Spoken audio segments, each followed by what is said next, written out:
Hi guys, ഞാൻ ഇന്ന് എത്തിയിരിക്കുന്നത് വൈലോപ്പള്ളി സംസ്കൃത ഭവനിലാണ്. ഇവിടെ ഇന്നൊരു അടിപൊളി പരിപാടിയുണ്ട്. എന്താണെന്നല്ലേ? Yes, coffee with Saji Cherian season 1. അപ്പോൾ ഈ പരിപാടിയിൽ നമ്മുടെ കേരളത്തിൻ്റെ ബഹുമാനപ്പെട്ട ഫിഷറീസ്, സാംസ്കാരിക യുവജനകാര്യ വകുപ്പ് മന്ത്രി ശ്രീ സജി ചെറിയാൻ സാർ പങ്കെടുക്കുന്നുണ്ട്. ഒപ്പം തന്നെ നമ്മുടെ സോഷ്യൽ മീഡിയ താരങ്ങൾ, വ്ളോഗേഴ്സ് ഉണ്ട്, ഫിലാന്ത്രോഫിസ്റ്റുകളുണ്ട്, ഡാൻസേഴ്സ് ഉണ്ട്, കണ്ടന്റ് ക്രിയേറ്റേഴ്സ് ഉണ്ട്. എല്ലാവരും ഇന്ന് വരുന്നുണ്ട്. ഇവിടെ ഒരു അടിപൊളി പരിപാടിയായിരിക്കും. സോ വ്ളോഗേഴ്സ് എത്തിക്കൊണ്ടിരിക്കുകയാണ്, ചിലവർ ഭക്ഷണം കഴിക്കുന്നുണ്ട്. അപ്പോൾ നമുക്ക് അങ്ങോട്ടൊന്ന് പോയാലോ? ബാ.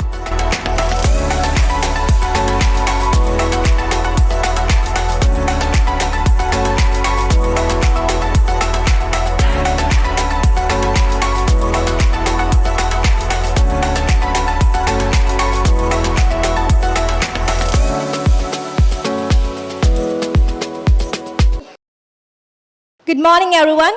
Welcome to Coffee with Saji Cherian Season 1.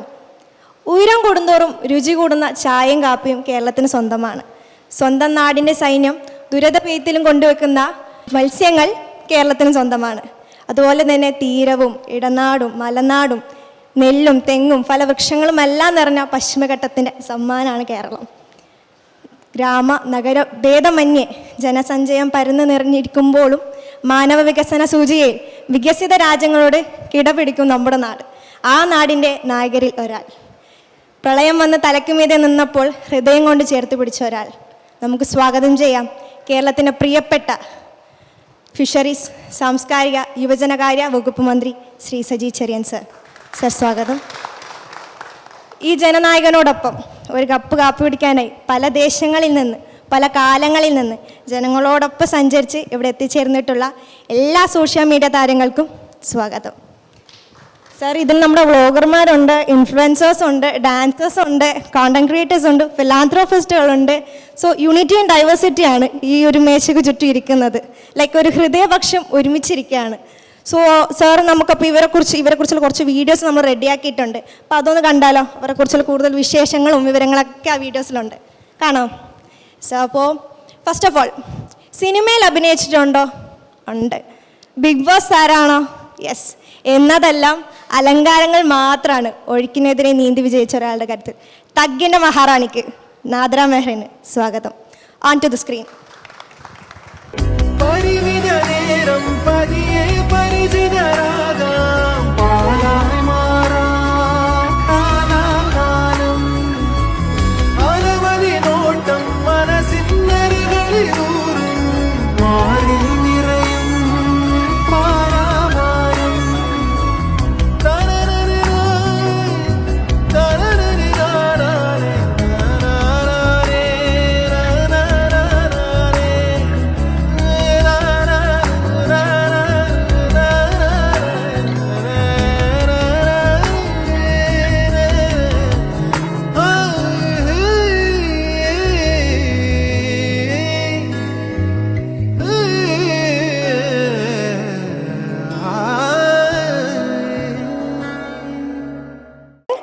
So അടുത്തതായി അന്നമ്മയാണ്. നെട്ടൂരാൻ്റെ അന്നമ്മയല്ല, വരയും വരിയും ചിരിയും രുചിയും ചിന്തയും ചേർക്കുന്ന അന്നമ്മ.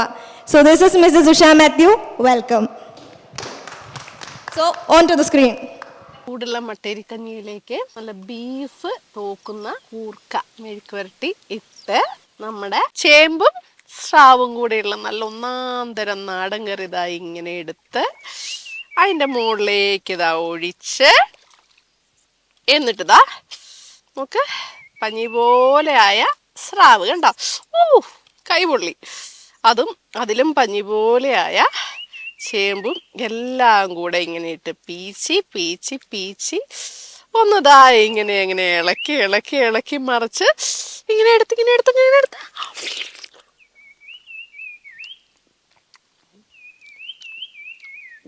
ഓൻ്റെ അമ്മച്ചിയോ, 2023 ഇത്രയും ടേസ്റ്റ് ആയിട്ടുള്ള ഭക്ഷണം ഞാൻ കഴിച്ചിട്ടില്ല, സത്യം. വീഡിയോ നമ്മുടെ ചാനലിലുണ്ട്. ഫോളോ ചെയ്യാത്തവർ ആരെങ്കിലും ഉണ്ടെങ്കിൽ ഫോളോ ചെയ്യാൻ മറക്കണ്ട. അപ്പൊ കട്ടയ്ക്ക് കൂടെ നിന്നോണം നിങ്ങളുടെ സ്വന്തം.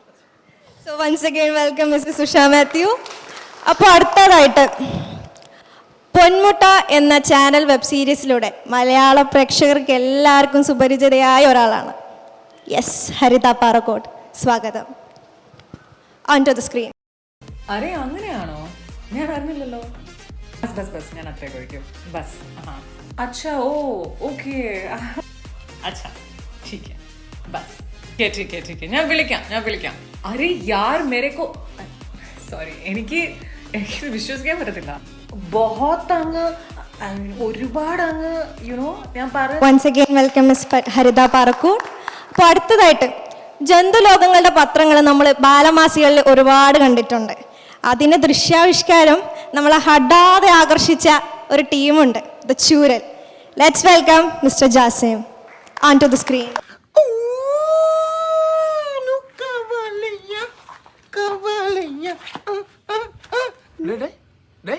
എന്തരത്? അത് ഞാൻ വായിക്ക് രുചിയായിട്ട് മറ്റേ ഓരിട്ടിട്ട് കുറച്ച് ദിവസമായി. നീ അനിരുദ്ധിന്റെ പാട്ടാ ഓരിയിടുന്നത്? അപ്പൊ അതല്ലേ ഉള്ളൂ. എന്തായാലും കണ്ടവന്റെ പെരടത്ത് കയറി അങ്ങനെ നീ അനിരുദ്ധിന്റെ പാട്ട് ഓരിയിടണ്ട. ഞാൻ കുരച്ച് ബഹളം വെച്ച് ആളെ കൂട്ടാണെങ്കിൽ പോ, സ്ഥലം വിട്. രാജപാളയം നമ്മളൊക്കെ ഒന്നുമില്ലെങ്കിൽ ഒരു ഗണമല്ലേ രാജപാളയം? അളിയ രക്തബന്ധത്തിനേക്കാളും വലുതാണ് സുഹൃത്ത് ബന്ധം. ഞാനിപ്പോ മനുഷ്യന്റെ ബെസ്റ്റിയാണ്. ആ ബെസ്റ്റി അല്ല, best friend. BDF. BDF അല്ലടക്കണേ, BFF, best friend for ever. അത് തന്നെ. എന്നാലും ഇത്തിപ്പോലെ ചോറ് പുഴുങ്ങി തന്നപ്പോഴത്തേക്ക് അവരെ ബെസ്റ്റി ആയി കളഞ്ഞല്ലടാ നീ. ഓ ചോറ് പുഴുങ്ങി തന്നപ്പോ ഞാൻ ബെസ്റ്റ് ഫ്രണ്ട് ആയി. നന്ദിയുള്ളൊരു ഇയാള് സംസാരിക്കുമ്പോ ഇയാളെ കണ്ണ് കോഴിക്കൂട്ടിലല്ലേ ഫുൾ ടൈം. ചുമ്മാ എല്ലാ നാട്ടുകാർ പറയുന്ന കേട്ടാ. അത് സമ്മതിച്ചു, എന്റെ കണ്ണ് കോഴിക്കൂട്ടി തന്നെ. അത് രക്തത്തിൽ ഉള്ളതായി പോയിട്ട് ഇത് നാണമില്ല നിനക്ക് ആൾക്കാർ വളർത്തുന്ന കോഴിയെ പിടിച്ച് തിന്നെ. ഇനി വേട്ടാടാൻ പോണു. ഞാൻ ഇവിടെ ചീറ്റപ്പുലി ഓടിച്ചിട്ട് കിട്ടുന്നില്ല മാനിയൊന്നും. എടാ ഈ കോഴി ആകുമ്പോഴത്തേക്കും BHPയും ടോർക്കും ഹാൻഡ്ലിംഗ് ഒക്കെ കുറവാണ്, ആക്സലേഷനും കുറവാണ്. അപ്പൊ എളുപ്പമാണ് പിടിക്കാൻ. അയ്യോ ഭയങ്കര എളുപ്പമാണ്. എടാ പാണ്ടന്നായുടെ പല്ലിന് ശൗര്യം നേരിട്ടുണ്ടാടാ. പിന്നെ കേൾക്കാതെ പണ്ടേ പോലെ വലിക്കുന്നില്ല എന്നല്ലേ തർക്കുത്തരം പറയുന്നടാ നീ. കടിച്ച് കീറിഞ്ഞോ എല്ലാം കൂടെ. അതും കേട്ടിട്ടുണ്ട്.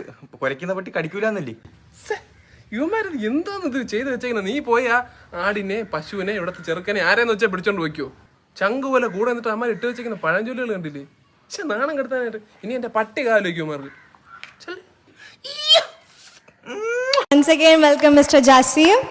സോ അടുത്തത് ഓൺലൈനിലൂടെ ഫൺ ആൻഡ് ഇൻഫർമേഷൻ വീഡിയോകൾ പങ്കുവെക്കുകയും ഒപ്പം സംരംഭം നടത്തിക്കൊണ്ടുപോവുകയും ചെയ്യുന്ന രണ്ടു പേരാണ് ഞാൻ വിളിക്കുന്നത്. Yes, let's welcome Preena and Anuraj.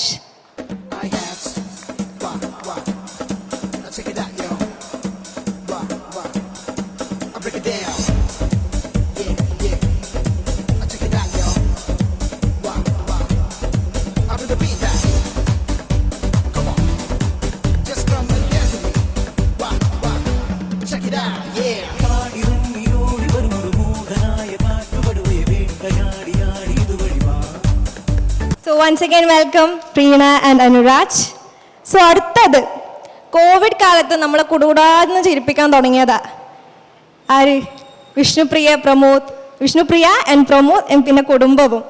അപ്പോൾ ഫൺ കണ്ടന്റുകളും കൗണ്ടറുമായി നമ്മളെ കുടുകൂടാന്ന് ചിരിപ്പിക്കുന്ന വിഷ്ണുപ്രിയക്കും പ്രമോദിനും സ്വാഗതം.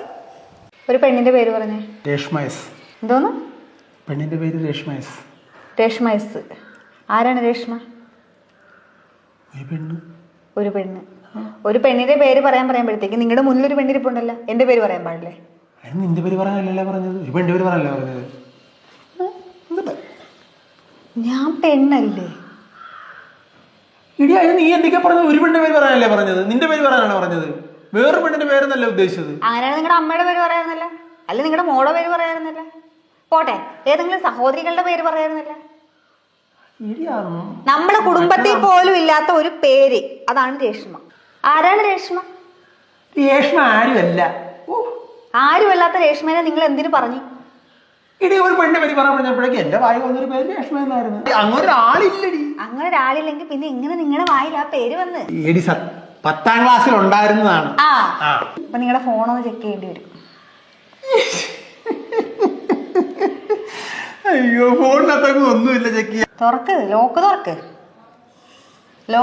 അതിനകത്ത് രേഷ്മ ഉണ്ടോന്ന് അറിയണം. Reshma 1, Reshma 2, Reshma 3. Once again welcome Vishnupriya and Pramod. അപ്പോൾ അടുത്തത് യാത്ര ചെയ്യാത്തവർക്കും യാത്ര ചെയ്തു എന്ന് തോന്നിപ്പിക്കുന്ന, അതായത് യാത്രകൾ അതേപോലെ പകർത്തി വെക്കുന്ന പാലക്കാടൻ travel vlogger. Yes, let's welcome Shameer Palakkad. മഞ്ഞു പെയ്ത ജനുവരി മാസപ്പുലരിയിൽ മലമ്പുഴയിലേക്കൊരു യാത്ര. അതൊരു വല്ലാത്തൊരു അനുഭവം തന്നെയാണ് കേട്ടോ നമുക്ക് സമ്മാനിക്കുന്നത്. ഈ ഒരു യാത്ര അത്രയും മനോഹരമാക്കുന്നതിനു വേണ്ടി ജനുവരി 23 മുതൽ 28 വരെ ഇവിടെ പുഷ്പോത്സവം നടക്കുകയാണ്. പാലക്കാട് DTPCയും ജലസേചന വകുപ്പും സംയുക്തമായിട്ടാണ് ഈ ഒരു പുഷ്പമേള സംഘടിപ്പിക്കുന്നത്. ഒട്ടേറെ വ്യത്യസ്തമായ പുഷ്പങ്ങൾ കൊണ്ടും ചെടികൾ കൊണ്ടുമാണ് ഈ ഒരു പുഷ്പമേള ഒരുക്കുന്നത്. പുഷ്പമേള കണ്ട് ആസ്വദിക്കാൻ വരുന്നവർക്ക് നയനമനോഹരമായ കാഴ്ചകൾ കൂടാതെ രുചി വൈവിധ്യങ്ങൾ അറിയാൻ വിപുലമായ ഭക്ഷ്യമേളയും ഇവിടെ സംഘടിപ്പിക്കുന്നുണ്ട്. ഇതുമാത്രമല്ല ഒട്ടേറെ വ്യത്യസ്തമായ കലാപരിപാടികളും ഈ ഒരു പുഷ്പമേളയുടെ ഭാഗമായി ഇവിടെ സംഘടിപ്പിക്കുന്നുണ്ട്. കാലത്ത് 8 മണി മുതൽ വൈകിട്ട് 8 വരെയാണ് ഈ ഒരു ഗാർഡന്റെ പ്രവർത്തന സമയം. കുട്ടികൾക്ക് 10 രൂപയും മുതിർന്നവർക്ക് 30 രൂപയുമാണ് ഇവിടെ എൻട്രി ഫീസ്.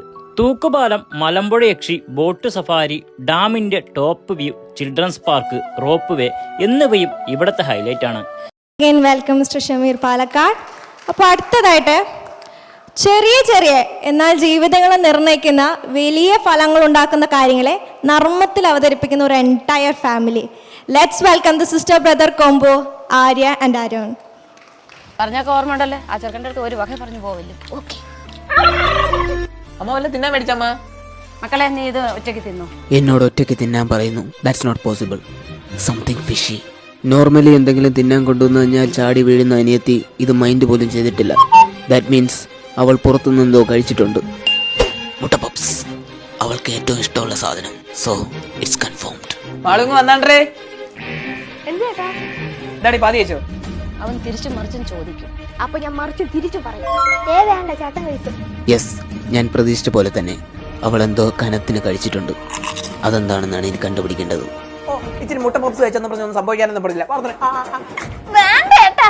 അടി കൂടുമെങ്കിലും നിനക്ക് തരാതെ ഞാൻ എന്തെങ്കിലും തിന്നിട്ടുണ്ടോ അടി? ചേട്ടാ, എന്തൊരു സ്നേഹം അമ്മച്ചി. ഞാനൊരു സത്യം പറയട്ടെ, അമ്മ എനിക്ക് പുറത്തുനിന്നൊരു മട്ടൻ ബിരിയാണി വാങ്ങി തന്നു. അത് ശരി. എന്നിട്ട് എന്നെ വെറും ഒരു ഉണക്ക മുട്ട പപ്സിൽ ഒതുക്കാൻ നോക്കുവാണല്ലേ? കൊള്ളക്കളവി. ഒരു ബിരിയാണിയല്ലേ കഴിച്ചോളൂ. എന്റെ കൂട്ടത്തിൽ ഇത് കഴിച്ചെന്ന് പറഞ്ഞ് കുഴപ്പമൊന്നുമില്ല. അത് പറഞ്ഞേ.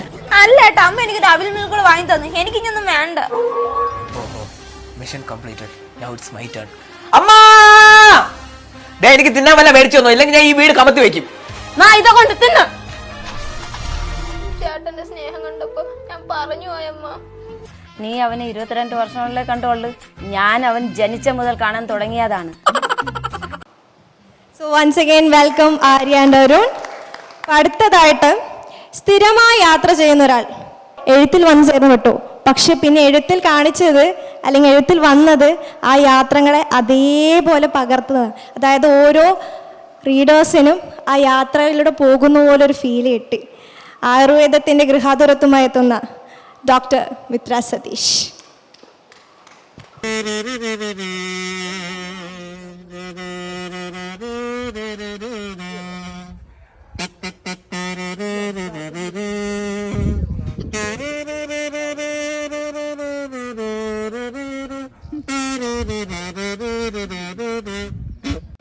So once again welcome doctor Mitra Satheesh.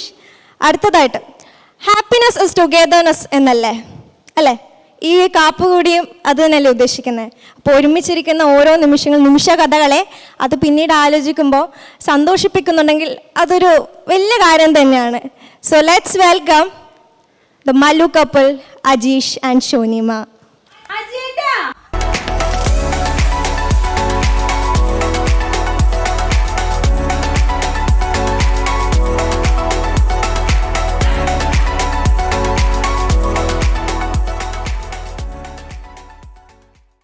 Happiness is togetherness എന്നല്ലേ അല്ലേ? ഈ കാപ്പുകൂടിയും അത് തന്നെയല്ലേ ഉദ്ദേശിക്കുന്നത്? അപ്പോൾ ഒരുമിച്ചിരിക്കുന്ന ഓരോ നിമിഷ കഥകളെ അത് പിന്നീട് ആലോചിക്കുമ്പോൾ സന്തോഷിപ്പിക്കുന്നുണ്ടെങ്കിൽ അതൊരു വലിയ കാര്യം തന്നെയാണ്. So let's welcome the Mallu couple Ajeesh and ഷോനിമ.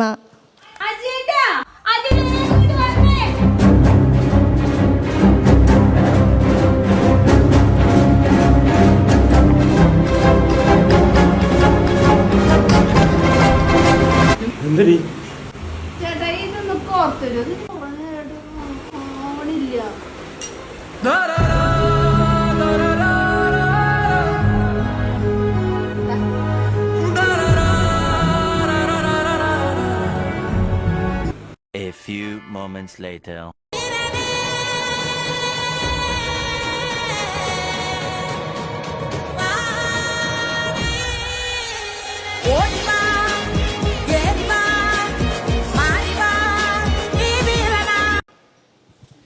So once again welcome magician Shoonima. യാത്രാ വ്ലോഗിങ്ങിനോടൊപ്പം ഡോക്ടർ എന്ന വൈഭവം സമൂഹ നന്മയ്ക്ക് വേണ്ടി വിനിയോഗിക്കുന്ന the wanderless doctor. Let's welcome doctor Ranju S Nair.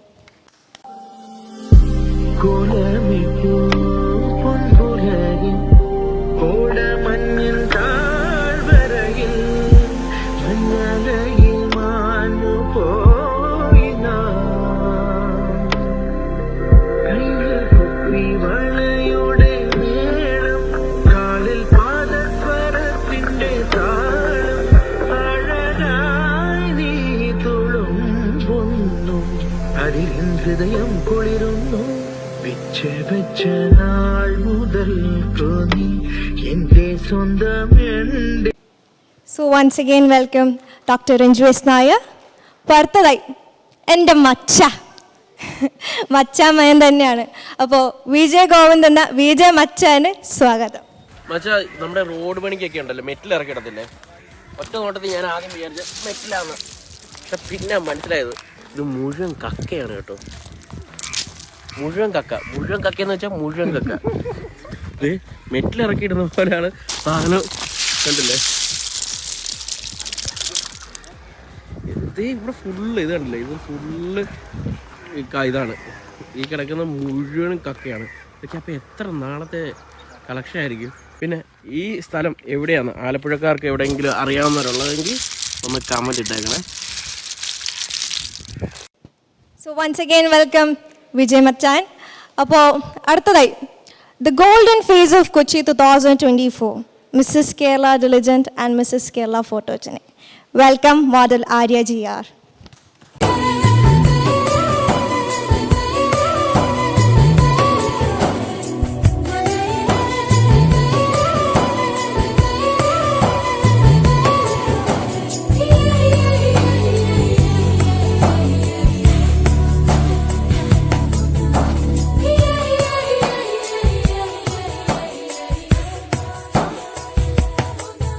Once again welcome Arya.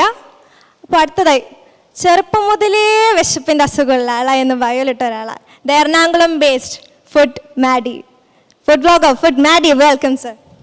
ചെറിയ തണുപ്പൊക്കെയുള്ള ഈ വൈകുന്നേരങ്ങളിൽ കഴിക്കാൻ പറ്റിയ പെർഫെക്റ്റ് ആയിട്ട് നല്ല ചൂട് പുട്ടാണ്. പുട്ടിന്റെ കൂടെ കോംബോ ആയിട്ട് കൊടമ്പുളിയൊക്കെ ഇട്ട് വെച്ച നല്ല നാടൻ തിലോപ്പിക്കറി ആണെങ്കിൽ പിന്നെ പറയണോ പൂരം. ആവി പറക്കുന്ന പുട്ടിന്റെ മുകളിലേക്ക് കൊടമ്പുളി എരിവൊക്കെ പിടിച്ച ആ മീനിന്റെ ചാറ് ഒഴിച്ച് പുട്ട് നല്ലപോലെ പൊടിച്ചിട്ടിട്ട് തിലോപ്പിന്ന് ചെറിയൊരു പീസ് കിള്ളി എടുത്ത് പുട്ടിന്റെ അകത്തേക്കിട്ട് നല്ലപോലെ കുഴച്ച് കൂട്ടി ഉരുട്ടി എടുത്ത് കഴിക്കുമ്പോൾ കിട്ടുന്ന ഒരു ഫീലുണ്ട്. അത് അനുഭവിച്ച് തന്നെ അറിയണം. ഇവിടുന്ന് പുട്ടിന്റെ കൂടെ ട്രൈ ചെയ്തതിൽ എനിക്ക് ഏറ്റവും കൂടുതൽ ഇഷ്ടപ്പെട്ട അവരുടെ ഈ ചിക്കൻ റോസ്റ്റ് ആണ്. തുമ്പപ്പ് പോലെ ഇരിക്കുന്ന പുട്ടിന്റെ മുകളിലേക്ക് നാടൻ മസാലയും ചതച്ച കുരുമുളകൊക്കെ ഇട്ട് തയ്യാറാക്കി ആ ചിക്കൻ റോസ്റ്റ് എടുത്ത് കുഴച്ച് കൂട്ടിയെടുത്ത് കഴിക്കാൻ അടിപൊളി ടേസ്റ്റ് തന്നെയാണ്. പുട്ടിന്റെ കൂടെ നമ്മുടെ ചങ്ങായിമാര് ട്രൈ ചെയ്ത ബീഫിന്റെ ക്വാളിറ്റി ഒക്കെ എടുത്തു പറയേണ്ടതിനാട്ടോ. വെൽ കുക്ക്ഡ് ആയിട്ട് തൊട്ടാ പൊടിഞ്ഞു പോണ പരുവത്തിലുള്ള കിടിലൻ ബീഫ്. ഞങ്ങൾ ഇവിടുന്ന് ട്രൈ ചെയ്ത എല്ലാ കോംബോയ്ക്കും 100 രൂപയാണ് റേറ്റ് വരുന്നത്. So once again welcome food മാഡി. അപ്പോൾ അഴകാർന്ന നൃത്ത ചുവടുകളുമായി എഞ്ചിനീയറിംഗ് മേഖലയിൽ നിന്ന് എത്തുന്നു അനവധ്യ. സ്വാഗതം.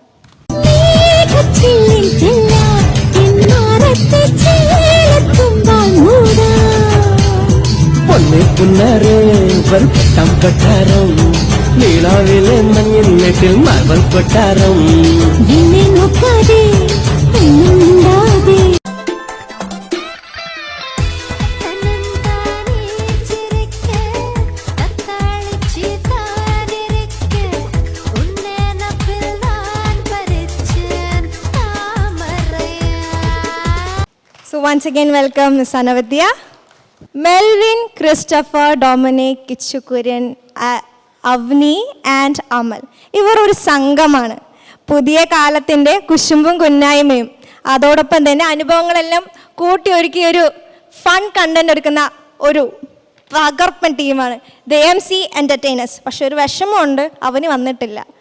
ബട്ട് ബാക്കി 5 പേരെ ഇവിടെ ഇരിപ്പുണ്ട്. Let's welcome dum. ചേട്ടാ ഇത് മതിയോ ബ്രോ? ഇതൊക്കെ പഴയ ട്രെൻഡാ, നമുക്ക് പുതിയ ട്രെൻഡ് നോക്കാം. എന്നാ ഞാൻ റൂം കൊടുക്കട്ടെ? ബ്രോ ഇതൊക്കെ പഴയ ട്രെൻഡാ, നമുക്ക് ഇപ്പോഴത്തെ ട്രെൻഡ് പിടിക്കാം. നിങ്ങൾ കുറച്ച് ഡിസ്റ്റൻസ് ഇട്ട് തന്നെ അല്ലേടാ? അതെ അതെ അതെ അതെ. അതൊക്കെയാ. ഓക്കെ. ചേട്ടാ ഇനി നമുക്ക് ചേട്ടന് കുറച്ച് സിംഗിൾ ഫോട്ടോസ് എടുക്കാം അല്ലേടാ? അതെ അതെ. സേവ്ദായിട്ടിന് സിംഗിൾ ഫോട്ടോ എന്നതിനാ? അതാ ഇപ്പത്തെ ട്രെൻഡ് അല്ലേട്ടാ? അതെ അതെ അതെ. എന്നാ എടുത്തു ചേട്ടാ. കുറച്ചും കൂടി ബൈക്കിലൂടെ ഇറങ്ങിക്ക്, കുറച്ച് ലേശം. ഇവിടെ മതിയോ? ഇവിടെ ചേട്ടാ എനിക്ക് ചേട്ടനെ കാണാൻ പറ്റുന്നില്ല. ഫോക്കസ് കിട്ടുന്നുണ്ടോ? ഹലോ ചേട്ടാ, എനിക്കിപ്പോ നല്ല ഫോക്കസ് കിട്ടുന്നുണ്ട്. 1.5 കൊല്ലത്തെ ഞങ്ങളുടെ പ്രണയവാ. ഞങ്ങളുടെ വീട്ടിൽ സമ്മതിക്കുമല്ല, ഇന്നും കൂടി ഒളിച്ചോടാൻ പറ്റുള്ളൂ. അതുകൊണ്ടാ കേട്ടോ ചേട്ടാ. ചേട്ടാ നിൽക്കുന്നതിന്റെ അവിടുന്ന് കുറച്ചും കൂടി താഴോട്ട് ഇറങ്ങിയ മെയിൻ റോഡാ. അവിടുന്ന് ബസ് കിട്ടും. ചേട്ടന്റെ കാർ ഞാൻ എടുക്കുവാണ് അല്ലേടാ? അതെ അതെ അതെ.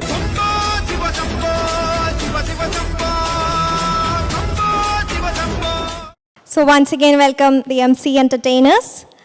അടുത്തതായി സിനിമാ നിരൂപണവും അതുപോലെ തന്നെ ഫുഡിൻ്റെ നറുമണവും ഒരുമിച്ച് ബ്ലെൻഡ് ചെയ്യുന്ന ഒരു video creator, the diary of സൃജിത്ത്.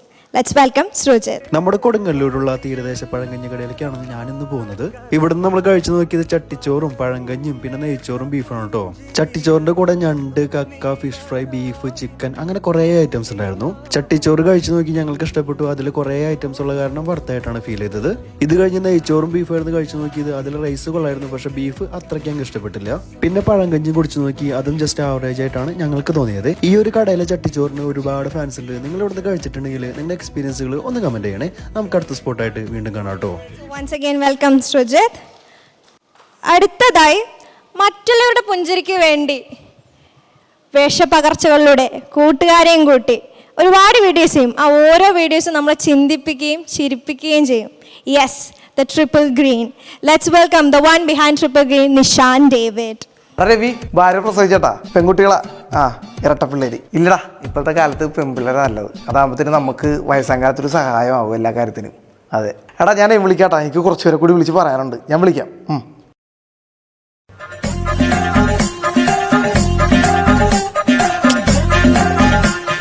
രണ്ടോടെ മൊബൈലിൽ കളിച്ചിട്ടിരിക്കണേ. എന്നോടൊരു മനസ്സിലവ് തോന്നിയാൽ മതിയായിരുന്നു. അച്ഛാ വിളിച്ച്. എന്താ മോളെ? എന്റെ തുണി കൂടെ നലക്കിയിടൂ അച്ഛാ. എന്റെ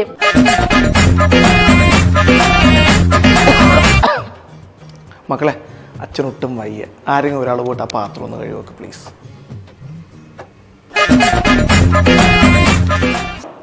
മക്കളെ, അച്ഛന് പ്രായമായി തന്നെയാണ്. ഇപ്പം നിങ്ങളിൽ ആരെങ്കിലും ഒരാളെ കൈപിടിച്ച് ഏൽപ്പിക്കാൻ വേണ്ടി ഞാൻ തീരുമാനിച്ചു. നിങ്ങൾ ആർക്കാണ് താല്പര്യം കല്യാണം കഴിക്കാൻ? പറ. അച്ഛൻ ഇവളെ കെട്ടിച്ചോ? അല്ല അച്ഛൻ ഇവളെ കെട്ടിച്ചോ? എനിക്കിപ്പോ കെട്ടണ്ട. ഇവള് കെട്ടിക്കോ. വേണ്ട അച്ഛൻ, എനിക്കിപ്പോ കല്യാണം കഴിക്കണത് ഇവളെ കെട്ടിച്ചാ മതി. നീ കെട്ടിക്കോ. എനിക്ക് കെട്ടണ്ട അച്ഛൻ, ഇവളെ കെട്ടിക്കോ. മതി മതി മതി, കുഴപ്പമൊന്നുമില്ല. ഒരു അമേരിക്കക്കാരൻ്റെ കല്യാണാലോചന വന്നപ്പോൾ ഞാൻ ജസ്റ്റ് ഒന്ന് പറഞ്ഞതേ ഉള്ളൂ. കുഴപ്പമില്ല. അപ്പോൾ അടുത്തതായിട്ട് ചിന്തിപ്പിക്കാത്ത ഒരു വീഡിയോ പോലുമില്ല. നർമ്മത്തിൽ നമ്മുടെ ഓരോ കർമ്മങ്ങളെ ഓർമ്മിപ്പിക്കുന്ന ഒരു MBA-കാരൻ, fun content creator. Let's welcome Abhijith Krishna. നാളെ വർക്കല വരെ ഒന്ന് പോകും ന്യൂ ഇയർ ആഘോഷിക്കാനാ. എന്നിട്ട് ആ വഴി തിരുവനന്തപുരത്ത് പോയി മാളും കണ്ടിട്ട് വരത്തുള്ളൂ കേട്ടോ. പൊക്കോട്ടെന്നാ ചോദിച്ചേ? പൊക്കോ. റേഷൻ കട വരെ വെള്ളക്കവറി പച്ചരിയും മഞ്ഞക്കവറി ചുമതരി. ന്യൂ ഇയർ ആയിട്ട് ചേട്ടാ എനിക്ക് 10-25 വയസ്സായില്ലേ. ഞാനിത് നീ അമ്മയെ പേടിക്കുന്നേ. മുഖത്ത് നോക്കി പറയണം.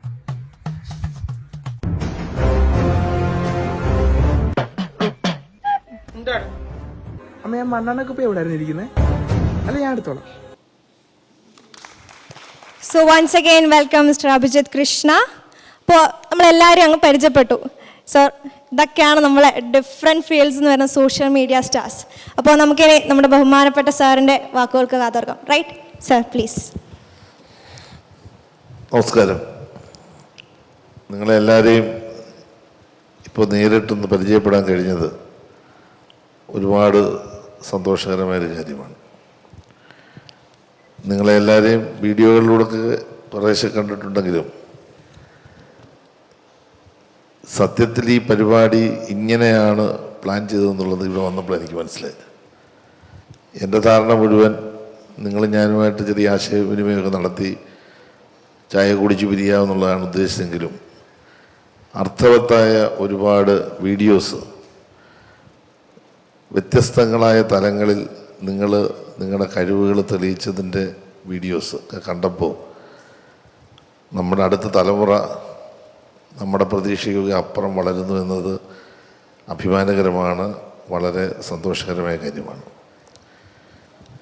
നമ്മുടെ പുതിയ തലമുറയെപ്പറ്റി തെറ്റിദ്ധാരണാജനകമായ ഒരുപാട് അഭിപ്രായ പ്രകടനങ്ങൾ നാട്ടിൽ നടക്കുന്നുണ്ടെങ്കിലും അവർ ഭാവിയെപ്പറ്റി ഭയങ്കര വിഷനുള്ളവരാണെന്ന് മനസ്സിലാക്കുന്ന വീഡിയോസാണ് ഇവിടെ കാണിച്ചത്. ഓരോന്നും അർത്ഥവത്താണ്. എനിക്ക് ഇഷ്ടപ്പെട്ട ഒത്തിരി വീഡിയോ ഉണ്ട്, ഞാൻ ഓരോന്നിനെ പറ്റിയും പറയുന്നില്ല. പക്ഷേ അതിനകത്ത് ആ ഭക്ഷണം ഉണ്ടല്ലോ, മറ്റേ അസാധ്യം കേട്ടോ, നിങ്ങൾ സിനിമാടിയാകും കേട്ടോ. പിന്നെ നമ്മുടെ വീട്ടിൽ നമ്മുടെ പെൺകുട്ടികൾ, എനിക്ക് 3 പെൺകുട്ടികളായതുകൊണ്ടായിരിക്കും എനിക്ക് പെട്ടെന്ന് അത് ഫീൽ ചെയ്തു. വയസ്സാകാലത്ത് എൻ്റെ ഒരു അവസ്ഥ ഞാൻ ഇവിടെ നിന്ന് ഓർക്കുകയായിരുന്നു. അപ്പോൾ അത് വളരെ അർത്ഥവത്തായ ഒരു സംഗതിയായിട്ടാണ് എനിക്ക് തോന്നിയത്. പിന്നെ ഏറ്റവും അവസാനം ആ റേഷൻ കാർഡ് എടുത്തു കൊടുക്കുന്ന മകൻ്റെ 25 വയസ്സ് പ്രായമായപ്പോൾ ആ അമ്മയിൽ അവൻ്റെ ഭയത്തെക്കുറിച്ച് ചിന്തിപ്പിച്ചതും ഒരു വ്യത്യസ്തമാണെന്ന് എനിക്ക് തോന്നുന്നു. ഒരു എല്ലാം ഒന്നിനൊന്ന് മെച്ചപ്പെട്ട.